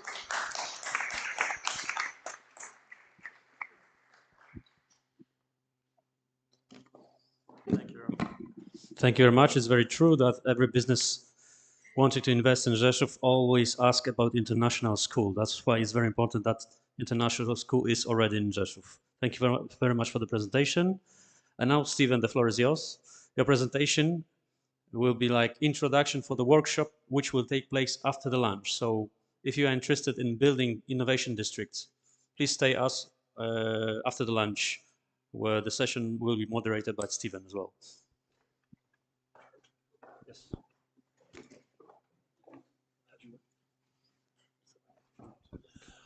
Okay. Well, hello again. About, maybe a month ago, 6 weeks ago, I was talking to a leading policy thinker, and she surprised me because she said, I think in 15 years' time, people will be lucky to have a job of any sort. And I was like, what? And she's like, yeah, think about it. Automation, technology, it's moving at such a pace. I just wonder if the future in 15 years' time, not very long at all, will mean there could be no work. And that brings huge questions about how we structure our societies. If you'd told me 25 years ago that we would grow a generation of people, Callum here is 25, who have grown up with smartphones, who socialize on smartphones, who think differently because of smartphones and the technology and social media, I wouldn't have believed it. My favorite show, Friends, the people at Madison Square Garden told me that could not be made now because people no longer sit in cafes and talk nonsense. I spent a lot of my life doing that. They now do it on social media. So the world is changing, but it's incremental. We don't notice it. And the older you get, it can be a bit scary. But actually, it is changing very quickly. And the question is, does it change around us, or do we step up and do we lead that change and do we shape it? It is therefore for me a huge privilege to be here in Rzeszów, because you are stepping up and shaping it. We think we are trying to step up and shape it. It's those people who grip the future with optimism that shape it. And that's what this presentation is a little bit about in terms of what we've attempted to do. So we're competitive growth partners, cooperative growth partners. There's a word in California, co-petition, which means you can cooperate and sometimes compete at the same time. I prefer cooperation. I think with a world changing quickly, human beings should do what they've always done, is work with their friends to shape it with their values. And as I said in my first talk this morning, we share the same values. This is what we signed, I think a year ago. I was checking in the photos last night when I sat in a bar with Callum, telling him all the wisdom I have in my 61 years, trying to pass it on to this 25-year-old. He wasn't interested, but I persisted. But I was telling him it was just exactly a year ago, the 16th, that we were here signing this cooperative growth partnership. And since then, we've seen each other a lot of times. It's a very constructive thing. We have cooperative growth partnerships with many people around the world. And what we've learned is the people setting up innovation districts, it happens in 4 different ways. The first is a science park added by a university. They, as an African-American leader, innovation thinking told me, they can be gated communities for old white folks, and what she meant was men. But they're very much a closed community. There's the government regeneration project, where the government says we're going to build a great big thing here, a building often around a train station, and someone like Google or Facebook move in, and all of a sudden, they begin to call it a knowledge quarter. There's the business community coming together and let's build an innovation district. But in some cases, Rzeszów, Hammersmith and Fulham, it's entrepreneurial municipal government. Now, what the hell does that mean? It was a real question for us because, as Michael said in his presentation, things are very strange in the way they run in Britain. An ambassador for one of our EU friends, one of the countries in the EU, was saying to me when I was having dinner with him, that in his country, they have maybe 25 centres of economic activity, whereas in Britain, we have maybe 5, and most of those are around London and the southeast, other than Edinburgh and stuff like that. And why is everything so centred in London and the southeast? And when I said, I think it goes back to the Norman invasion in 1066, but there was a bit of change around the first industrial revolution. But since then, pretty much the economy in London and the southeast, if you take it out, is essentially, and if the rest of Britain were to join the United States, then the rest of Britain would be by far the poorest of the states. And actually, we're only the second poorest if you add us in with London and the southeast. So what is it that's meant that we have a very centralized system? Well, I'm very lucky that our cabinet member for the economy in Hammersmith Fulham is a professor of economic geography. And he asserts that actually place-based economic growth is how it's always happened. It's why Stuttgart has a car industry. It's why Rzeszów is as powerful as it has been throughout history. It's why California has developed Silicon Valley, which is now outstripping the rest of the world in terms of economic growth. There are certain things happen in places that cause that economic growth to happen. And so I sat, as you've heard me say, last year in a bar with my friend Andrew, our cabinet member and professor of economic geography. I said, well, if we should be given power to run Hammersmith and Fulham, we should do something big. It's the economy stupid, as that famous phrase goes from the Bill Clinton campaign, from James Carville. What does that look like? And we said, well, we could adapt the triple helix, which is very famous, but instead of just having government, with government thinking it can press buttons and pull levers, we could maybe have entrepreneurial place-based government, which we christened entrepreneurial municipal government. We need to attract world-leading institutions, because in a world that's changing quickly, we need amazing research and development. And those academic institutions have the culture of their own. They're not often entrepreneurial. Maybe we could wrap around some startup businesses or startup space. And we want businesses in science, technology, engineering, maths, medicines, media. and I think arts, but we should maybe make it STEAM, I think. But we call it STEM cubed. And that's what we set out to do. We defined entrepreneurial municipal government in a particular way. Now, I was very lucky that I went to a guy called Greg Jackson, who I've known for since 2002, when he ran as a Labour candidate in one of parts of Hammersmith Fulham. And he was a very successful entrepreneur. And I asked him, would he write our business strategy? Because I didn't think we had officials who understood the business sector that well. But Greg kept telling me no, because he was starting his latest business, which turned out to be Octopus Energy, Britain's unicorn startup. And if you go to Paris or parts of Berlin, you see its adverts all over there. It's Britain's now largest energy provider. And someone told me he's now good friends with the king. So Greg's come a long way since he wrote our business strategy for free for us. But it struck me that what all entrepreneurs do, which is very different to government, is they have an idea. It could be a good idea, it could be a bad idea, it doesn't matter. They have an idea, they convince people and inspire people to buy into that idea, and then they use those people's resources to make it happen. Now, we've had lots of austerity since 2010, so there hasn't been a lot of money in the government system, but there has been sufficient money in the UK economy. Could we use that process, defining entrepreneurial municipal government, to basically build ourselves an innovation district? And that's what we set out to do. Now, we didn't really define it as that until much later on. We did it, and then we worked out that's what we'd done. And that idea meant, you know, that, by the way, that piece of round thing with salt on the top, it's a British Scotch egg. Now, this isn't any Scotch egg. This is a Michelin-starred Scotch egg. 1 star it's got. But there was something when I was giving a similar talk in Australia where I was saying a lot of ideas got developed in a pub. And the speaker after me was from Cambridge University. And he said, do you know what?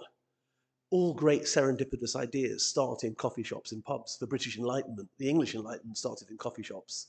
The stock exchange started in coffee shops. There's a pub in Cambridge where Newton first began to work out gravity, and over 100 years, 200 years later, almost, people began to work out the secrets of DNA in the same pub.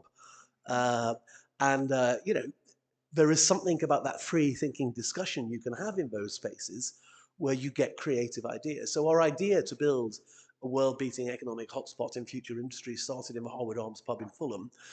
We went and pitched the woman in the middle, who is Alice Gast, because Imperial was based in Kensington at the time, a different borough altogether to Hammersmith and Fulham, but they'd bought some land in the north of our borough to build student accommodation. And we said, don't build student accommodation. Our friend Greg says we need affordable, flexible office space to go around this. You're amazing PhD students, and we need to make it easy for those PhDs to set up startups, spin out businesses. And she was American, so she didn't pat me on the head and send me away, which is what a lot of people in the British establishment would have done. She was like, okay, that sounds good. She'd been at MIT and she'd been at Stanford. So we start talking ecosystem and clustering. She says, I understand and I'm on side and let's do it. So that was agreed in June 2016. We formally launched in June in 2017. That's us at the launch. Me looking thinner and younger, I'm pleased to say. I need to get back to that stage. Who was giving me dietary advice earlier? Are you still here? Where's he gone? Oh, there he is. Thank you again. I'm going to try and get back to that. Okay. That's what I like coming to Poland. You get dietary advice, how to lose weight, get fit. The figures have been astonishing. You know, 6 billion of growth investment. That's more than all of the rest of West London put together. And actually, for each of the last 5 years, we've outstripped London of having more investment each year, every year, for the last 5 years than any other place in London. And we're the 3rd smallest of the 33 boroughs. The 3rd smallest, but more investment. It tells you something about having a plan. Have a plan, bring people around it, run up the future with energy, and you find stuff happens. 13,200 jobs in STEM cubed. So that's new jobs in all these different, more spin-out startups than anywhere else in the UK in this tiny part of London. The fastest growing economy in London, all starting because we set out. I am very lucky to have a cabinet member for the economy who's a professor of economic geography, but it does tell you something about place-based economic growth and the nature of having a world-leading university. Now, Imperial at the time were the 8th best university on earth. They've now gone to the 2nd best in the QS World Rankings. But the interesting thing is when they got the citation, it's because what they're doing in White City, in the north of my borough, in the White City Innovation District, which we set up in partnership with Imperial. They're our joint partners in the White City Innovation District. If I said we had a strategy, I think I'd be lying. We called it an industrial strategy in 2017. I think, like a lot of entrepreneurs, they start a product and then they alter it. They think we're going for one market, and they find they've got another. So when I stress we're not a normal government organization, we're operating like a startup entrepreneur business. And I think there's a lesson there, particularly in Britain, for how we govern, because I think place-based leadership is what our popularist society is calling out for at the moment. These were some of the key things. I won't run through all of them, but the 20% affordable, flexible office space. And I was very intrigued by your tax-free exemptions that you're doing, which we used to have in some parts of the UK, and it's gone out of the market at the moment. But 20% affordable, flexible office space. Entrepreneurs, 1 in 3 of them go bust in the first year, and something like 2 out of 3 go bust in the first 5 years. They make stupid mistakes. I've been an entrepreneur in my life. They make stupid mistakes like thinking their business is going very well, so they buy a load of furniture and take out a bigger office and hire more staff, and then their cash flow doesn't work. They make lots of those mistakes. We said, no, we're going to take all that away from you. We just want your business to thrive, okay? So affordable, flexible office space. We don't want you worried about signing 5 or 20-year plans to get into an office space. And secondly, we set up Upstream London Nexus, which was the idea of supporting them. So when people say, I don't know how to do X, Y, or Z, I'm a scientist in green tech, life sciences, or whatever, we say, it doesn't matter, we'll advise you and we'll connect you to other businesses. So we've got a really vibrant ecosystem with an amazing person called Priya Nathan who runs it for us. But she sort of has a record of pretty much all the businesses in Hammersmith Fulham and is there just acting as that human lubricant that keeps the engine running. I won't bore you with everything. You can see the presentation afterwards. I'm very pleased, actually, I would say, I'm a social democrat, I'm a politician, that we spent the biggest thing on a £150 million investment on a youth zone in one of the poorest areas of northwestern Europe. Right next to the White City Estate is the industrial district is the White City Estate. It has some of the poorest people. When we opened it, and I saw some very poor people bringing their kids to look at this giant climbing wall, these expert youth workers, this cookery school, the music studios, a basketball and football courts, £150 million investment we did. When I saw their faces and them thinking, I can't believe they built this for us, I did have a man, as you get more emotional as you get older, I had a little tear in my eye when I saw those the faces on those people thinking this is for us. I do that because of my politics, but actually there is sound business sense in building an ecosystem where everybody, no matter what circumstances they're born into, can stand on their own 2 feet in life, can create their own vision for their life, and can pursue it with the skills and confidence that they need to have a good life. It benefits all of us if everyone is independent enough to contribute to the rest of the tribe. So there is a sound business argument for being kind, as well as it's just a nice thing to be. Look at those numbers. You know, these need updating because I've had these for about 9 months and I'm sure it's moved on. But we are certainly a life science powerhouse, and we've just extended our reach so that we're now linked in with the National Health Trust. When I was speaking as the keynote speaker at an event in Australia for the Innovation District Convention, doing a similar thing to what I'm doing now, theirs was all about life sciences, and they were using their health services to do that. So health service, you know, I was having dinner with the deputy head of faculty at Imperial 6 months ago, and he said to me quite nonchalantly, of course, all diseases will be cured in 10 years' time, and people will soon start living for 150, 200 years old. Now, if this had been some drunken bloke in a bar, I'd have brushed it aside, but he was the deputy head of faculty at Imperial College London, the 2nd best university on earth. I was quite intrigued, therefore, to hear that evil man Putin talking to President Xi and saying he thought he might live for 150 years old. Well, not if we have anything to do with it. But life sciences is changing very rapidly. It's changing the nature of what it is to be a Homo sapien. Green and climate tech, I'm very proud of that figure. I think we have to save the planet from environmental wastage, and we have to change the way we live, but we also have to invent scientific solutions. we've got more of that investment than Birmingham, Manchester and Bristol combined in our tiny part of London, the third smallest borough in London. And then you've got defence tech, NATO's moved in, AI, creative digital industries. So you can see by any measure, these are where the future jobs are being created. And that's where we're at. We realized something. We kept trying to hire people. I wish we'd met Michael earlier. But we kept trying to hire people to tell us how to build an innovation district. People who'd worked in the national government, people who'd worked in the economy department of a national government, civil servants. And they would all say they knew how to do it. And guess what? None of them did. Because what we're doing, entrepreneurial municipal government, is unusual. It's very unusual. And they were used to, if you press that button, put some funding, government funding in here, if you make that policy, you will have this happen. The people involved, it's all irrelevant. Now that doesn't happen in normal human life. You know, people go for a walk, they meet someone, they fall in love. Next thing you know, 20 years later, they've got 15 grandchildren together. You know, that's how life happens. People bump into each other, they become friends, they start a business. Next thing you know, they're octopus energy. You know, this is how normal life works, but not sometimes in government, which can be clunky. And so we were very intrigued at a time of popularist politics, challenging and voting for mad disruptors around the world who all promise the world and deliver nothing. We began to think, you know, we've got to be able to revitalize this system of ours.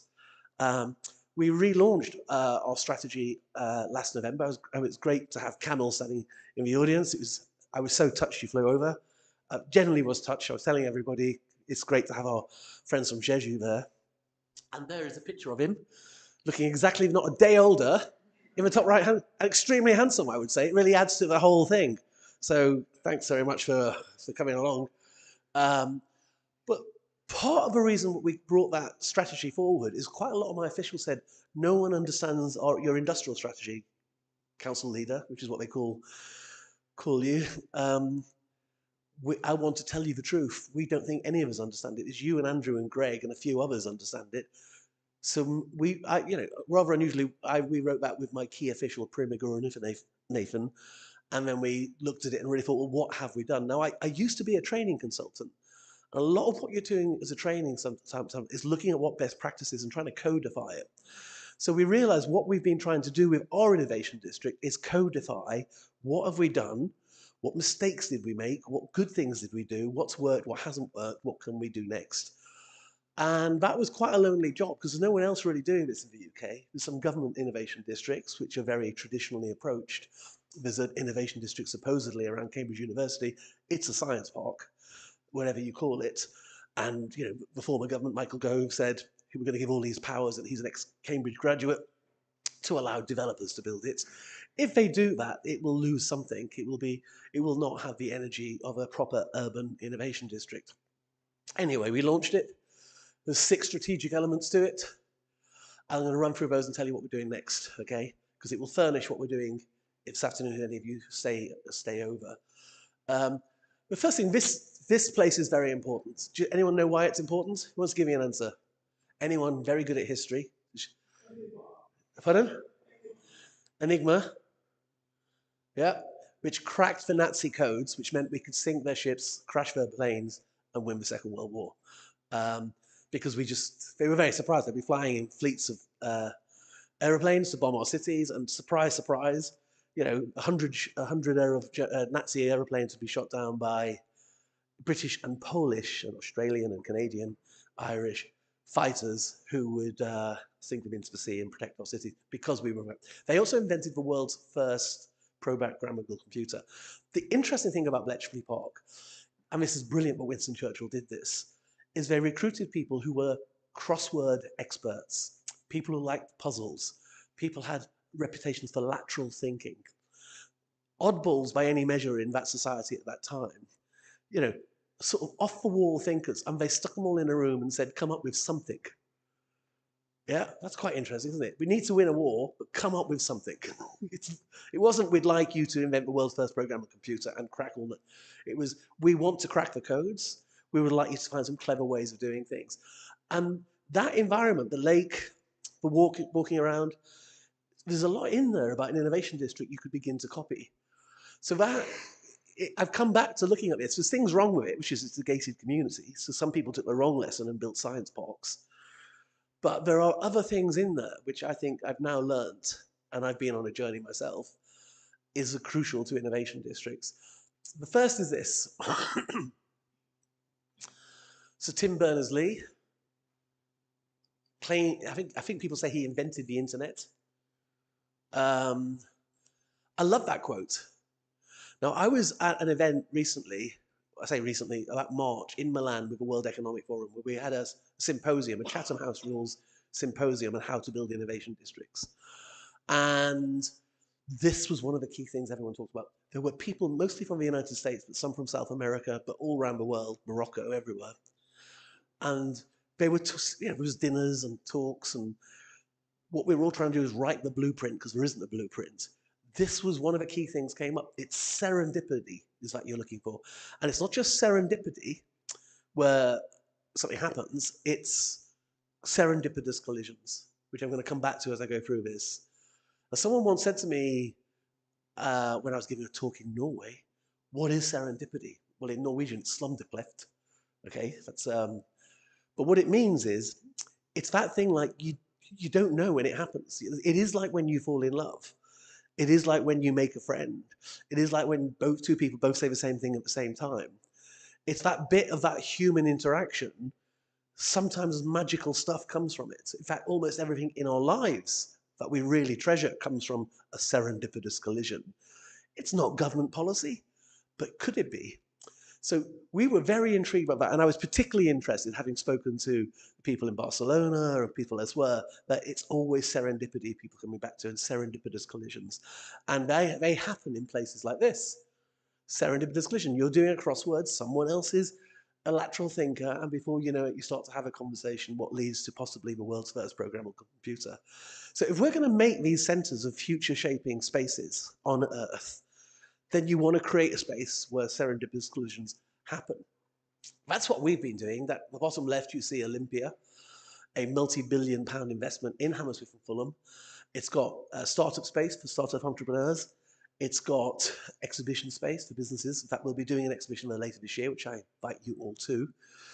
Fulham Football Club is owned by Shahid Khan. He's got $17 billion.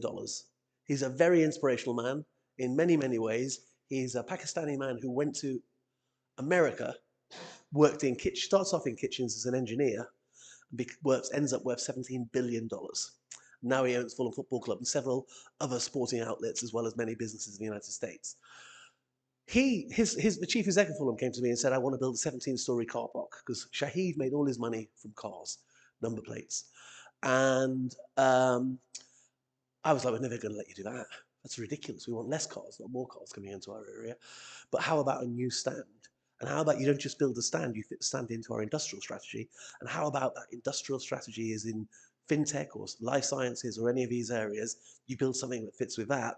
But you also have a food court, a hotel, a luxury club, add like a microbrewery. You didn't build a microbrewery, a gym. And they basically put that along the riverfront. If you come over, I'm sure you will, it's a great place to go. In fact, for our exhibition, I was talking to Alistair, the chief exec of Fulham, and he said if we have our exhibition next year, he will have a dinner there for everybody in the club.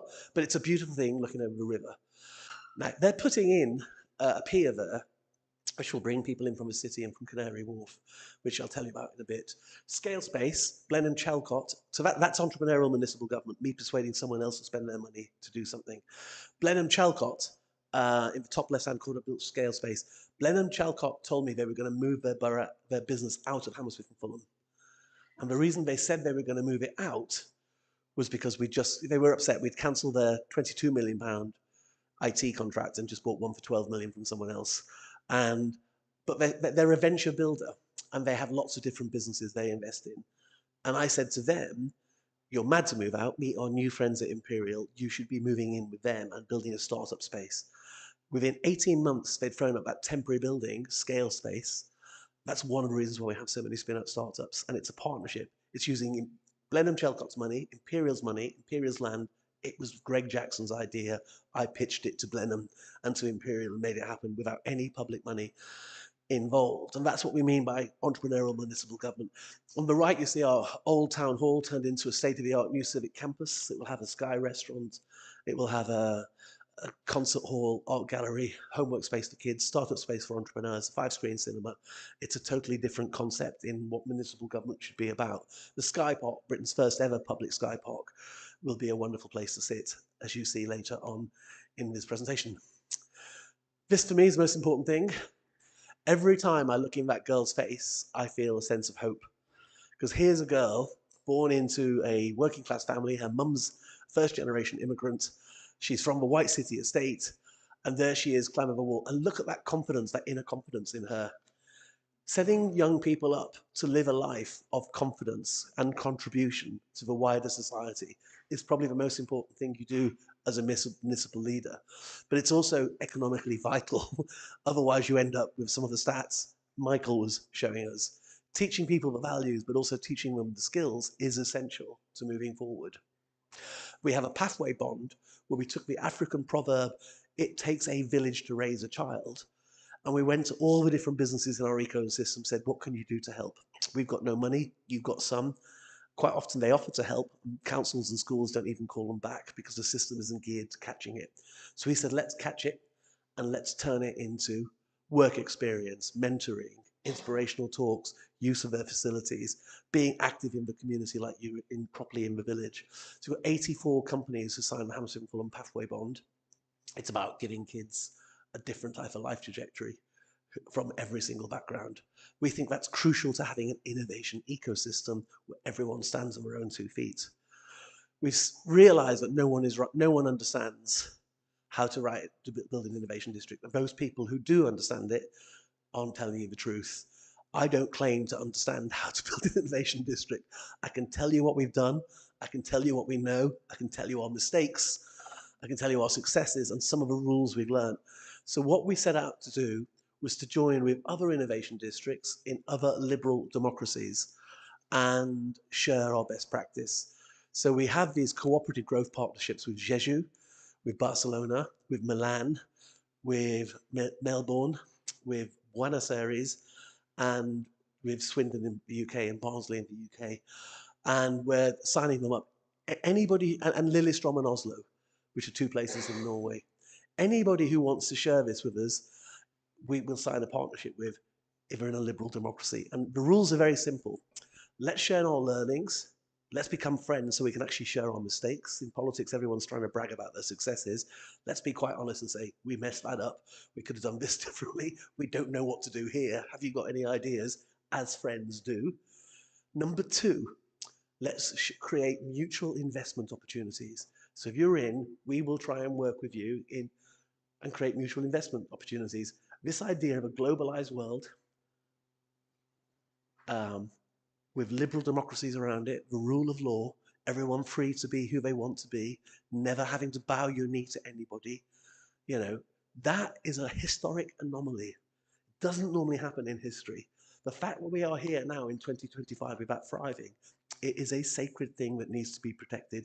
It starts with the economy, stupid, as the Bill Clinton campaign quote says. So that's partly what we're doing. Can we in liberal democracies shape the future and say to our citizens, we have a plan, we're on your side, we know where we're going. Let's do it with our friends, and that's what that's about. And that's the third aspect of our upstream London strategy. We're building homes. There's a housing crisis, as we saw. We're building more homes per square kilometre than anywhere else in the UK.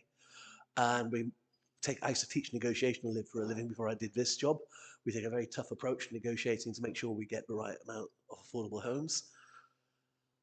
We're trying to democratise innovation. We're saying to businesses, if you're in Hammersmith and Fulham, our population will be involved in some of your development of your products. And therefore we engage population like that, so businesses like it. We've built community and TED Talk spaces all around the borough, so we can try and engage the community in the latest ideas and interest their excitement. And that, I think, again, fits with our pathway bond for kids.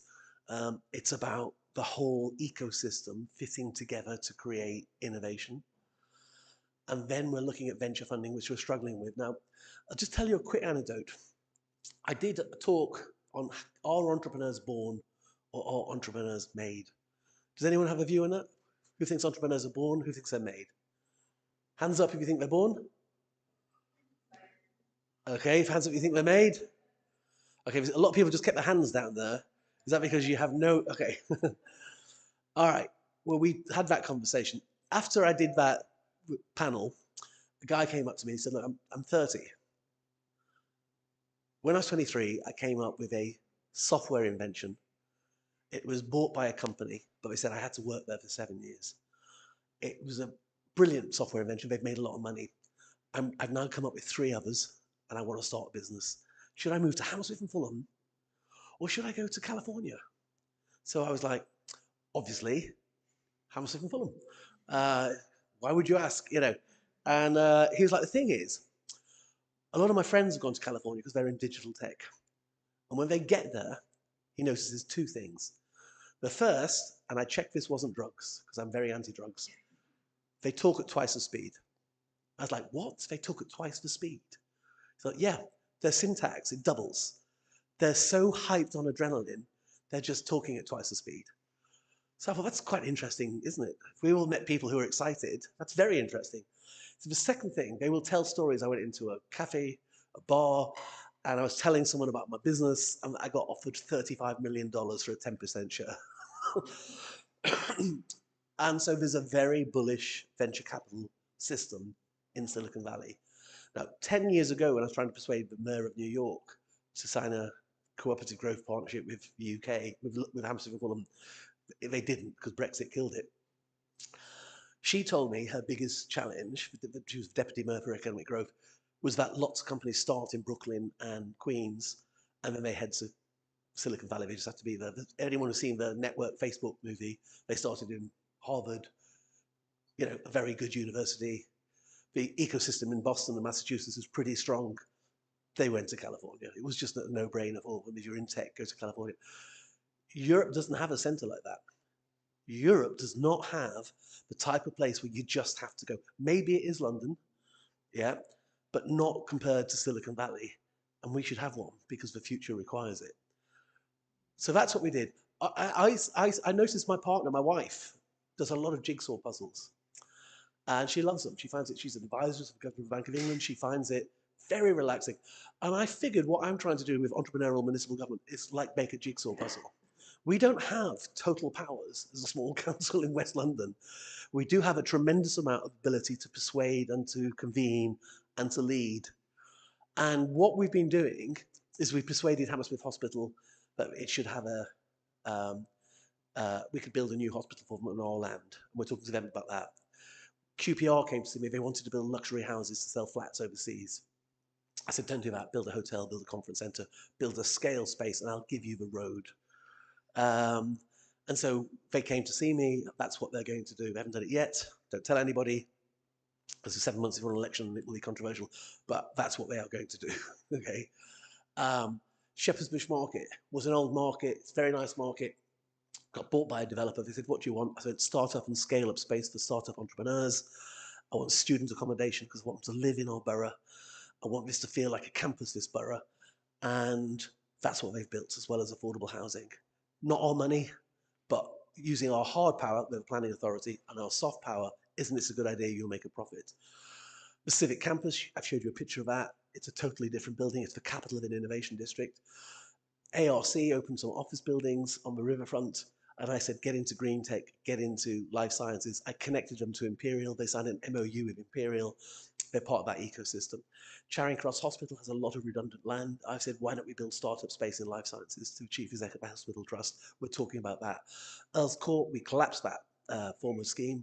Talking to a new scheme, I said, you get it, build startup space, attract major anchor businesses, as well as affordable housing, because it's genuinely affordable for people who work in corporations, not just people on housing waiting list. Fulham Football Club I've told you about. So every time there's a development, we say to people, here's our plan, and we want you to build within that plan, and it's of your benefit that we make ourselves into Europe's Silicon Valley. And when people buy into it, they go, I'll take a punt. That sounds like something that works. And when you show them the numbers, they realize that it's already working. So where are we then? Well, we're trying to write the blueprint for how you build innovation districts, and there isn't one. Anyone who tells you they've got a roadmap to building innovation districts isn't telling you the truth. There isn't one. We don't quite know what we're doing. We know it's got to be a bit Bletchley Park. That's the other thing that surprised me when I was in Milan, meeting all these hard-nosed capitalists who were like, beauty. We need beautiful spaces for people walking around thinking these lofty thoughts. You have serendipitous collisions in nice buildings, in nice parks, by beautiful rivers, but, you know, so build beauty in specific space. You've got it here in Rzeszów. So we began to say, okay, there are rules being written. There are certain truths about building an innovation district. Can we begin to put that down into a blueprint? Okay, so next year we will launch the first ever Upstream London Expo and Economic Forum, okay, which you are all cordially invited to.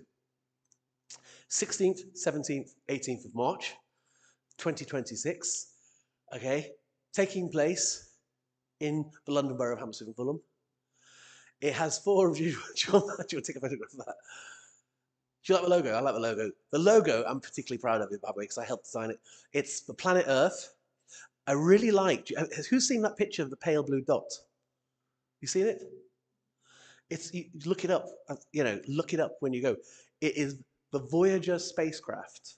Just as it left our solar system, it turns around and takes a photograph of Earth. Okay, it's called the pale blue dot. You will spend a long time looking for this pale blue dot. It's just blackness of the universe, the emptiness of the universe. But in it is the most tiny pale blue dot. That's the bit where we all live. In a pale blue, beautiful looking planet, the most beautiful planet in the solar system and in the universe, the only one of its kind. So protecting it and making it a place where we all live in peace and prosperity is a good thing. Shaping the future so we all benefit is a good thing. Doing that through innovation districts is a good thing. And that's what that is. It's for Planet Earth, Upstream London Expo 2026 with the Hammersmith and Fulham River upstream. These are the objectives. Have a quick look.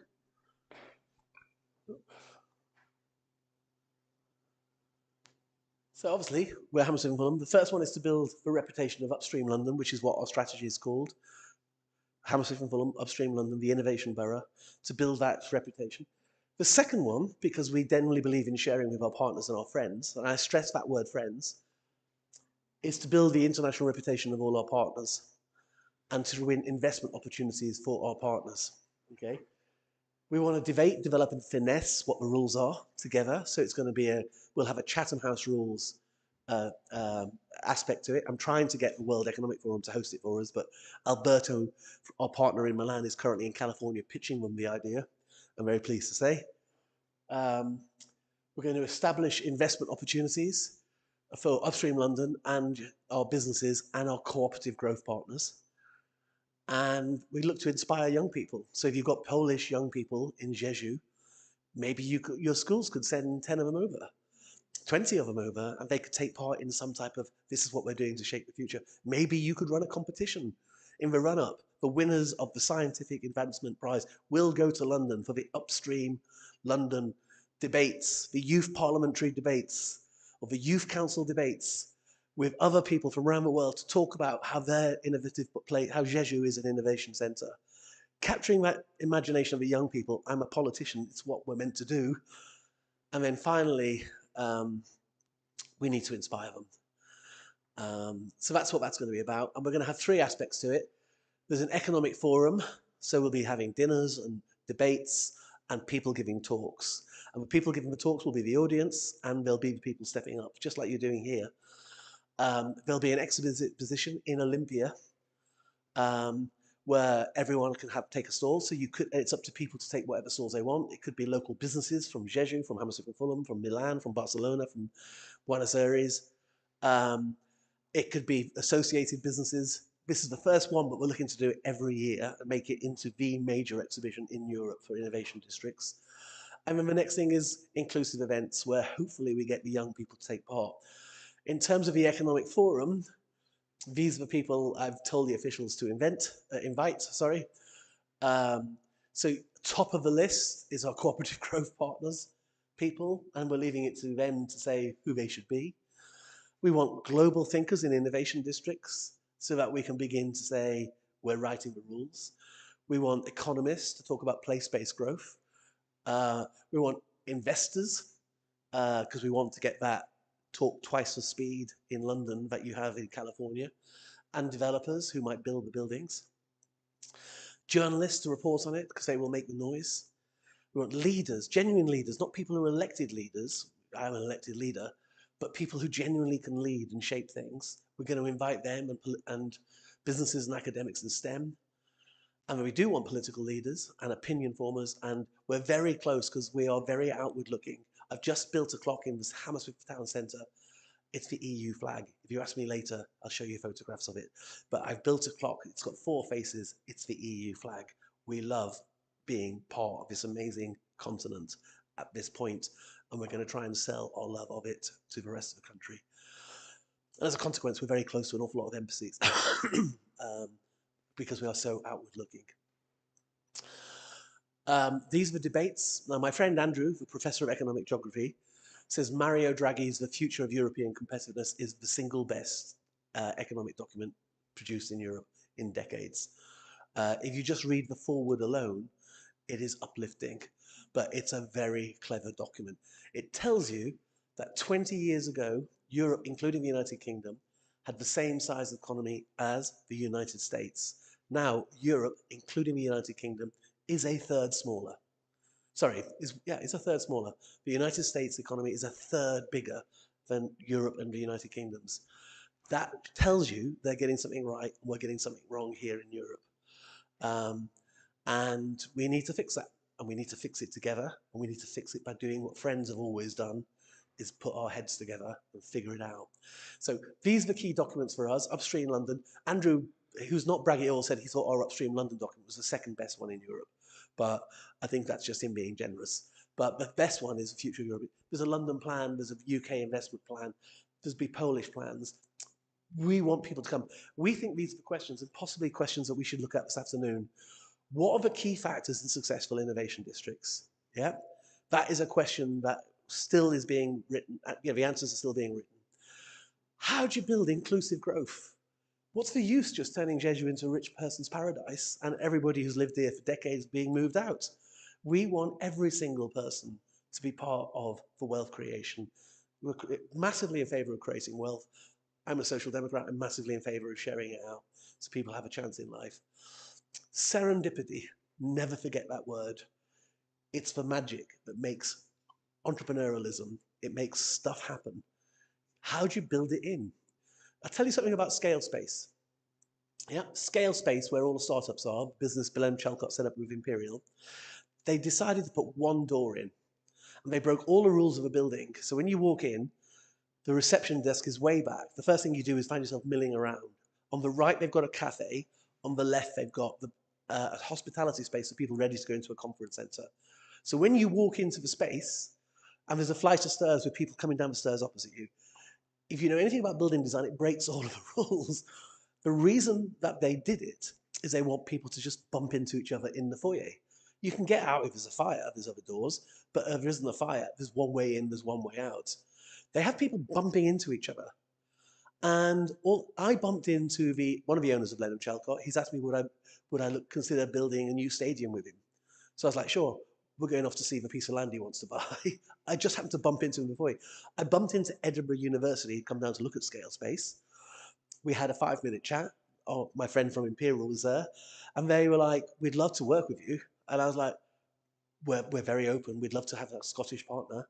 I'm going there in a couple of weeks to Edinburgh University. Maybe we'll sign an MOU, maybe we won't. But we bumped into each other in the foyer.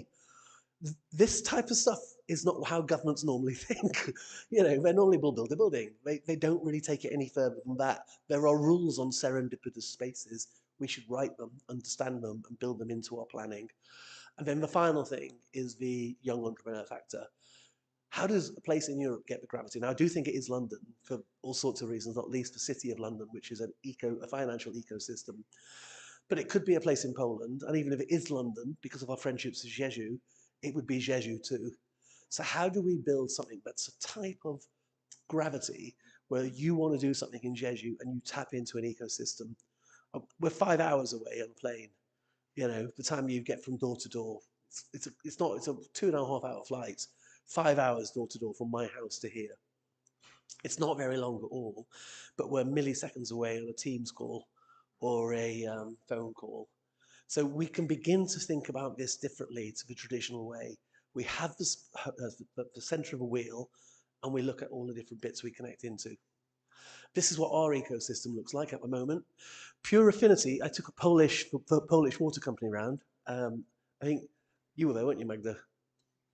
The Polish water company. If you haven't seen the film on Netflix, the film Black Water, where the DuPont company put a lot of forever chemicals into all our water. It's now in our eye cells, in our fingernails, in our hearts. It's in every baby that's being born, in every leaf that appears on a tree. It was horrifying. They're taking it out. And we took a Polish water company around to look at how Pure Affinity are putting systems in to take out the water system. Meatly, the world's first factory-grown meat. I thought it sounded disgusting when they told me about it until I'd seen some people eating chicken from some chicken shops. And I thought, who's going to know? But actually, that wasn't the market. It was pet food industry. 20% of all meat eaten on Earth. I asked this question, who do you think is eating 20% of all meat on Earth? Someone said Americans. I've got a lot of friends who are American. I thought it was very insulting. It's pets. And that's the market. Someone did say Americans. And they said it very sincerely. They weren't making a joke. They were like, is it Americans? Like, no, it's not. So we've got really interesting businesses there. Vivan Technologies, who are also doing cellular research. So think about this as a possible serendipitous collision.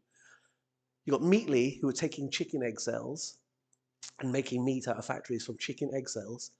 And across the corridor, you've got Vivan Technologies, who are taking the cells from someone with terminal cancer. They're putting that cell into a fruit fly, the fruit larvae. The fruit fly larvae is growing into a fruit fly with the same cancer. They're bombarding it with different medicines to see which one cures the cancer. A lot of fruit flies die. When they find the cocktail of medicines, they then put that cocktail onto the human patient, and they're extending people with terminal cancer's lives by a year. Now, I looked a bit like a year doesn't sound much when she told me that, and someone won a Nobel Prize for extending it by 4 months. So you've got companies doing fantastic stuff. So we're going to invite all of them. You know, we're going to invite Principia, who's the Italian, which I had lunch with, had dinner with and lunch with Alberto, who's over from Italy last week. We're going to put this conference on. We're going to have all of these people there, and we're going to do it with our partners. And that's our partners.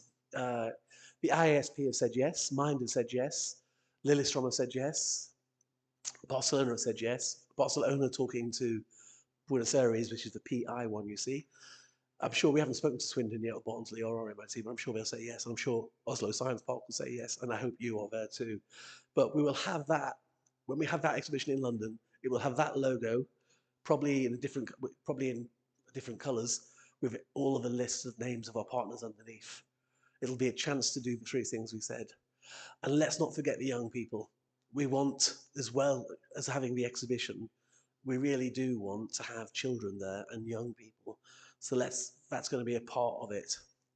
There's 3 aspects to the event we're doing next year. It's an economic forum, it's an expo, and it's an inclusive event thing. But it's one event, 3 aspects to it. And that's what we think we'll do next. We know that the world is changing quicker than ever before. 3,000 times quicker than the first industrial revolution. The impacts are huge. People are bewildered by how it will affect them, their families, their loved ones. We know we can shape it if we get smart people around. We can bend the arc of the moral universe towards justice rather than the other direction if we all lend our shoulder. And the way to do that is to answer these complex problems. So we want to make tomorrow here in Hammersmith Fulham, in Upstream London Expo 26. And we want to do it with our partners. But more importantly, we actually want to make tomorrow here with our partners. Thank you very much.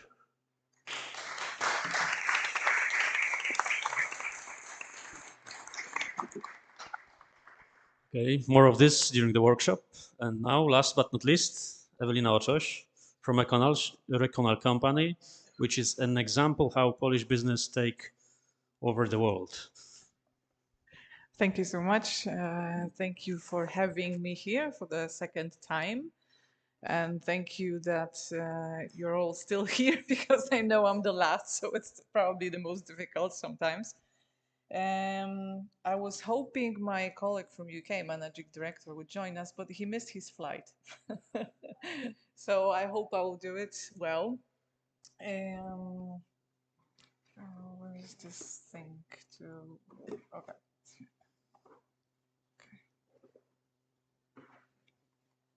Okay, so I've changed the title a bit. Not doing business with the UK, but doing business in the UK, because we are the example how we are doing the business over there. We are example of the company that is located here in Rzeszów, really close by, a few minutes from here. And 7 years ago, we decided that we will open a branch, open a company in the UK. For those of you that don't know us, I would need to explain you a little bit what we do. So we do external building elevation in general, and this includes windows, aluminum windows and door, curtain walls, perforated cladding, different kind of domes, basically anything that is on external building elevation. We also have our design and installation services. We are a private-owned company. We have one CEO that is also an engineer and a designer, which is really helpful, because sometimes we can discuss about technical things with him and do that quickly, find a resolution quickly. The company was established in 1993, so 32 years old now, over 33 years old. Funny thing, it was established on the 1st of April, which is a Fool's Day, yeah, but it wasn't a joke.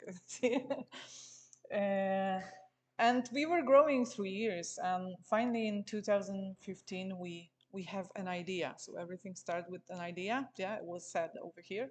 We had idea, we want to start export. It's a good moment to try somewhere else, and we picked the UK from the reasons I'm gonna let you know in a moment. And after a few years, we established the company, Recona Limited, and we are growing since then. The company is doing well. Last year turnover was £8 million, which is good for our size of a company. Just briefly about the size of company, what we do. We have more or less 40 projects every year, not only in the UK, obviously in Poland, but also in North America. And recently we've completed one project in the Caribbean. So this is also interesting part of the world. We have over 200 employees with installators, 50,000 square meters of glass fabricated and installed each year, over 21,000 square meters of fabrication area, and a 40 million euro turnover of the group. Just a few examples of what we did here in Rzeszów, because you are local, I assume, most of you. So to give you an idea, we did the conference center just outside the airport. We did the airport with special cladding, like really difficult cladding elements. We did the hotel in the center, you might know.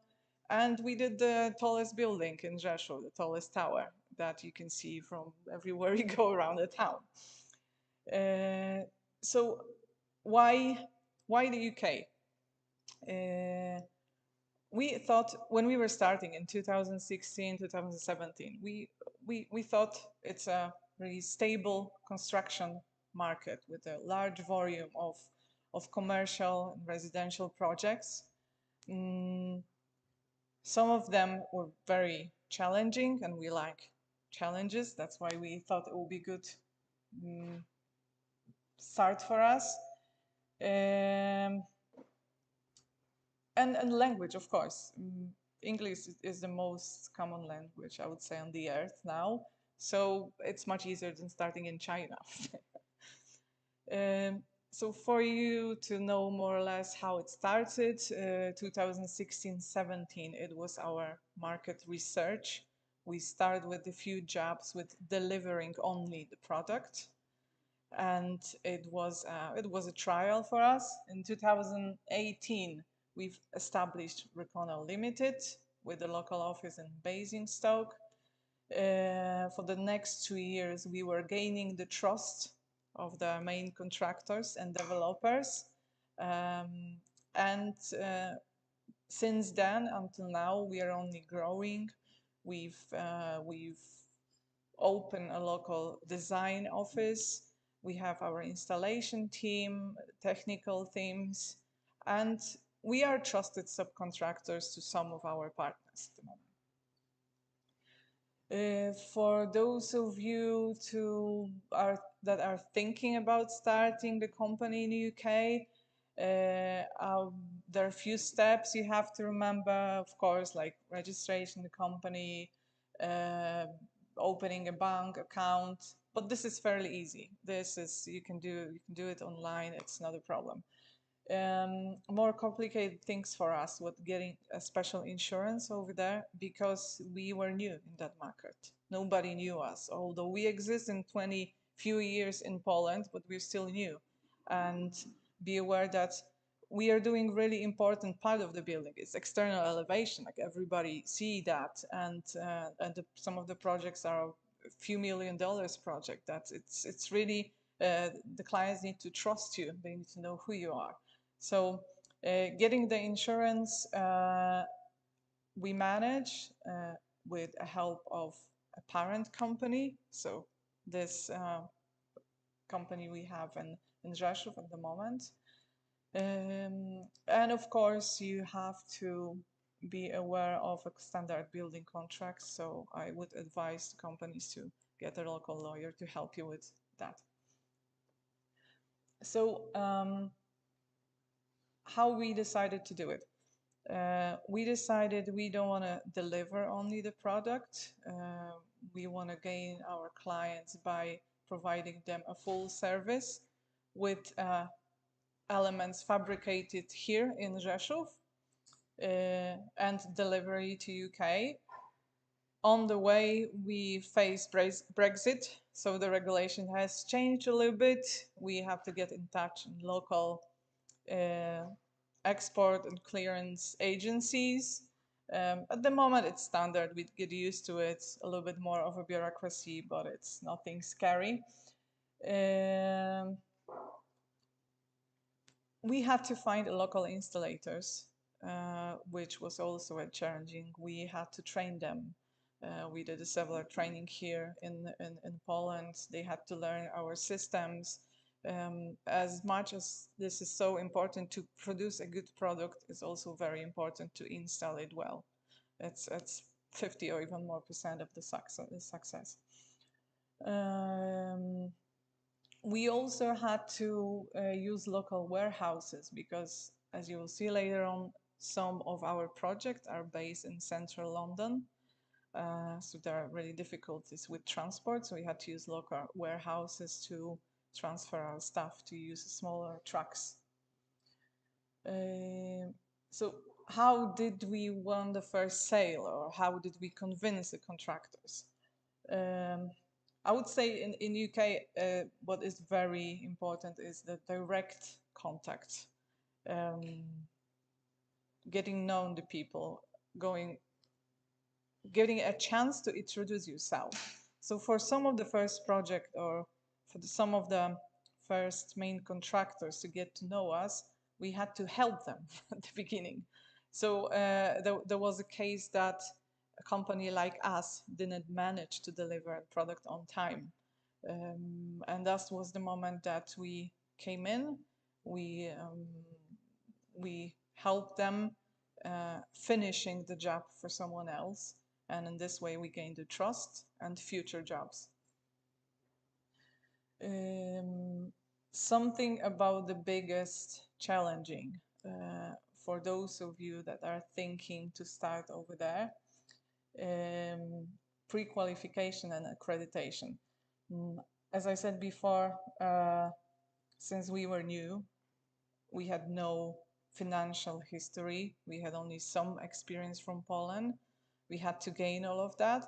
So there are services like platforms like Construction Line, which works basically similar to banks over here when you're trying to get a mortgage. They give you a scoring, so you have to prove you have your resources. And this is how work Construction Line.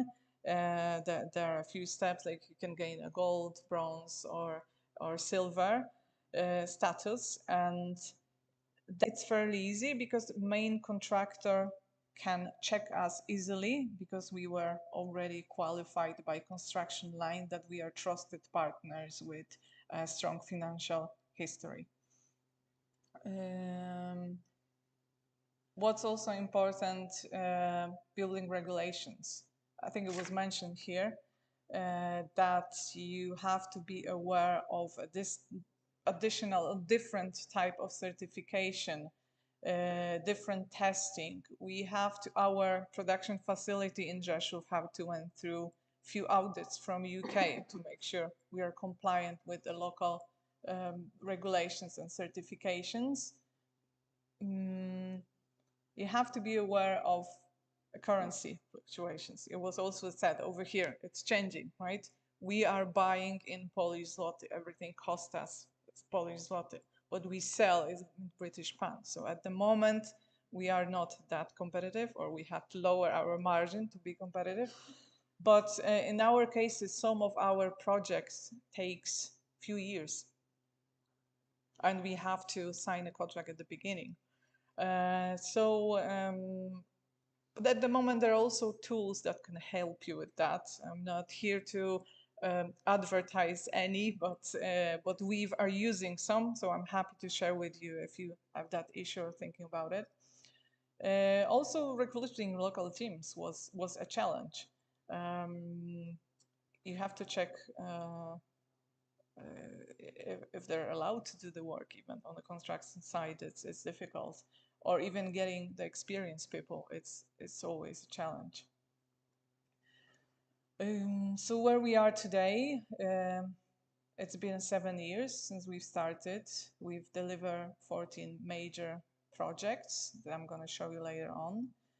We have 5 trusted contractors we work with. We have a strong local team of over 20 people in the office, plus the installators.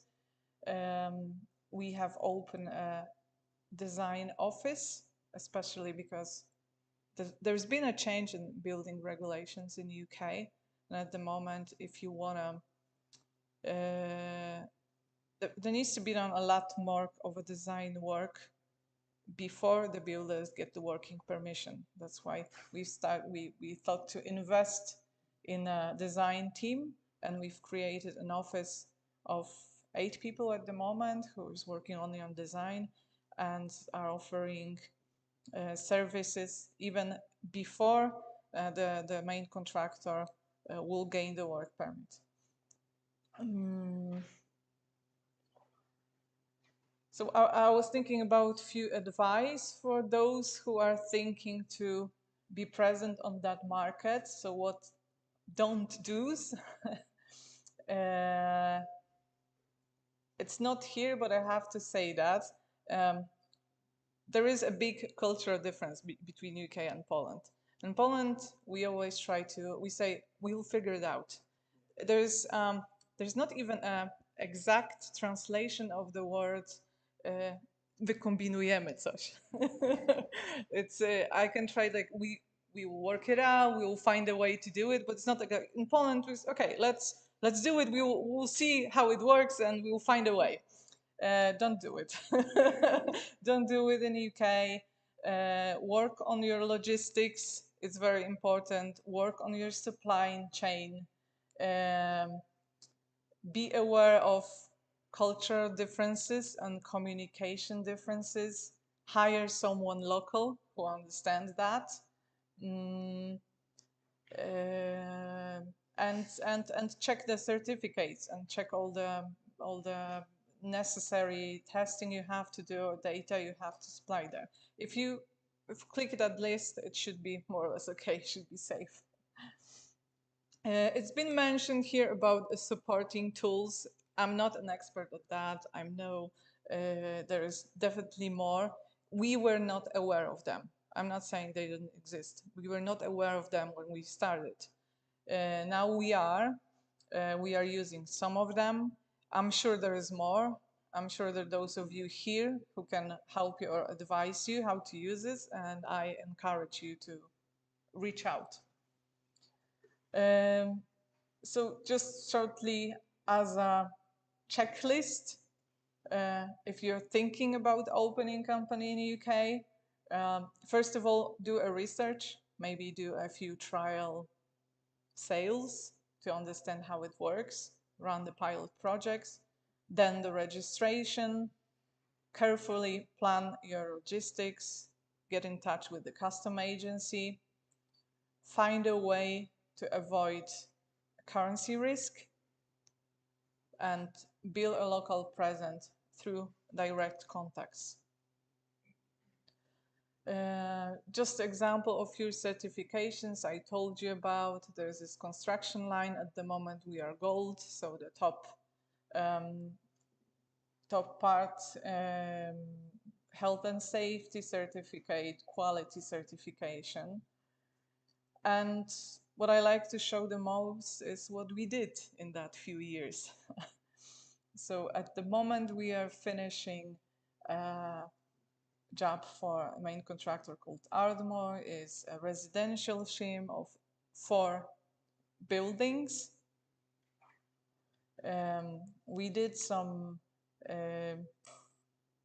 modular housing as well. This is an example of a project in Southampton when we were doing installation in the factory and they were bringing modules to build the whole building. We are finishing the job in Angel Square. It's a prestige area, demanding logistics. Basically, on this elevation was everything you can imagine: high glass, terracotta, GRC, and huge glass. But nice building. It's nearly finished. We did a council office in Winchester. It was a reclad job, and what was difficult about it is the office was working. There were still people there, and we had to do the reclad. So timing was crucial. We did some nice looking cladding and glazing for a link bridge to a hospital in Southampton. We did also prestige building in the center of London. It's Berners and Wells Street. It's just next to the Oxford Street. Some banded elements, huge glass, and tough logistics. Some small residential job, of course. It was one of those jobs that we were helping. Big shim in south of fire station. It was residential building. It was some renovation buildings. It was a school. St. John's Wood, residential building for Regal Homes. Sackville Road, Hove, next to Birmingham. It is a huge residential scheme of 6 buildings, some of them over 20 floors high. Chesterfield House in Wembley, 96-meter high, 2 towers, and all of these cladding elements was done by us. Some metro station. There was Elizabeth line that was growing, and we did Ealing Broadway, West Ealing, and Acton line. One of them, Ealing Broadway, is blast proof, so special system for bomb blast. Small job, but one of the first projects we did, and also very demanding, I would say. It was an extension of a building, but with this idea to, it is an old factory of bottles, and the designer wanted to look similar to bottles with this element that's on them. So this was one of those run the project before you create your presence. Bodmin Jail Hotel, a hotel made of an old jail. What was challenging here is not the sizes, maybe not the logistics, but the installation in 19th century stones. And this is what we are doing at the moment. Also a prestige buildings in Oxford Street, 318 Oxford Street. We've currently in design stage, but probably in the beginning of next year some installation work will start. We are doing the shopfront part, also very demanding, with huge glass part, with bronze element, with GRC. So hopefully next year I will be able to present it to you in the full glory. Those are the companies that trusted us so far, but we are working in relation with others. As I said, it's really important to build that personal presence and connection with these companies, and then the comparison is much more better. So thank you so much for your time. If you have any questions, I will be still here if I can advise any one of you. If you're thinking about doing that step, I encourage you to do so. Everything starts with the idea, exactly, and then it's just forwarding this idea, going forward. Thank you so much.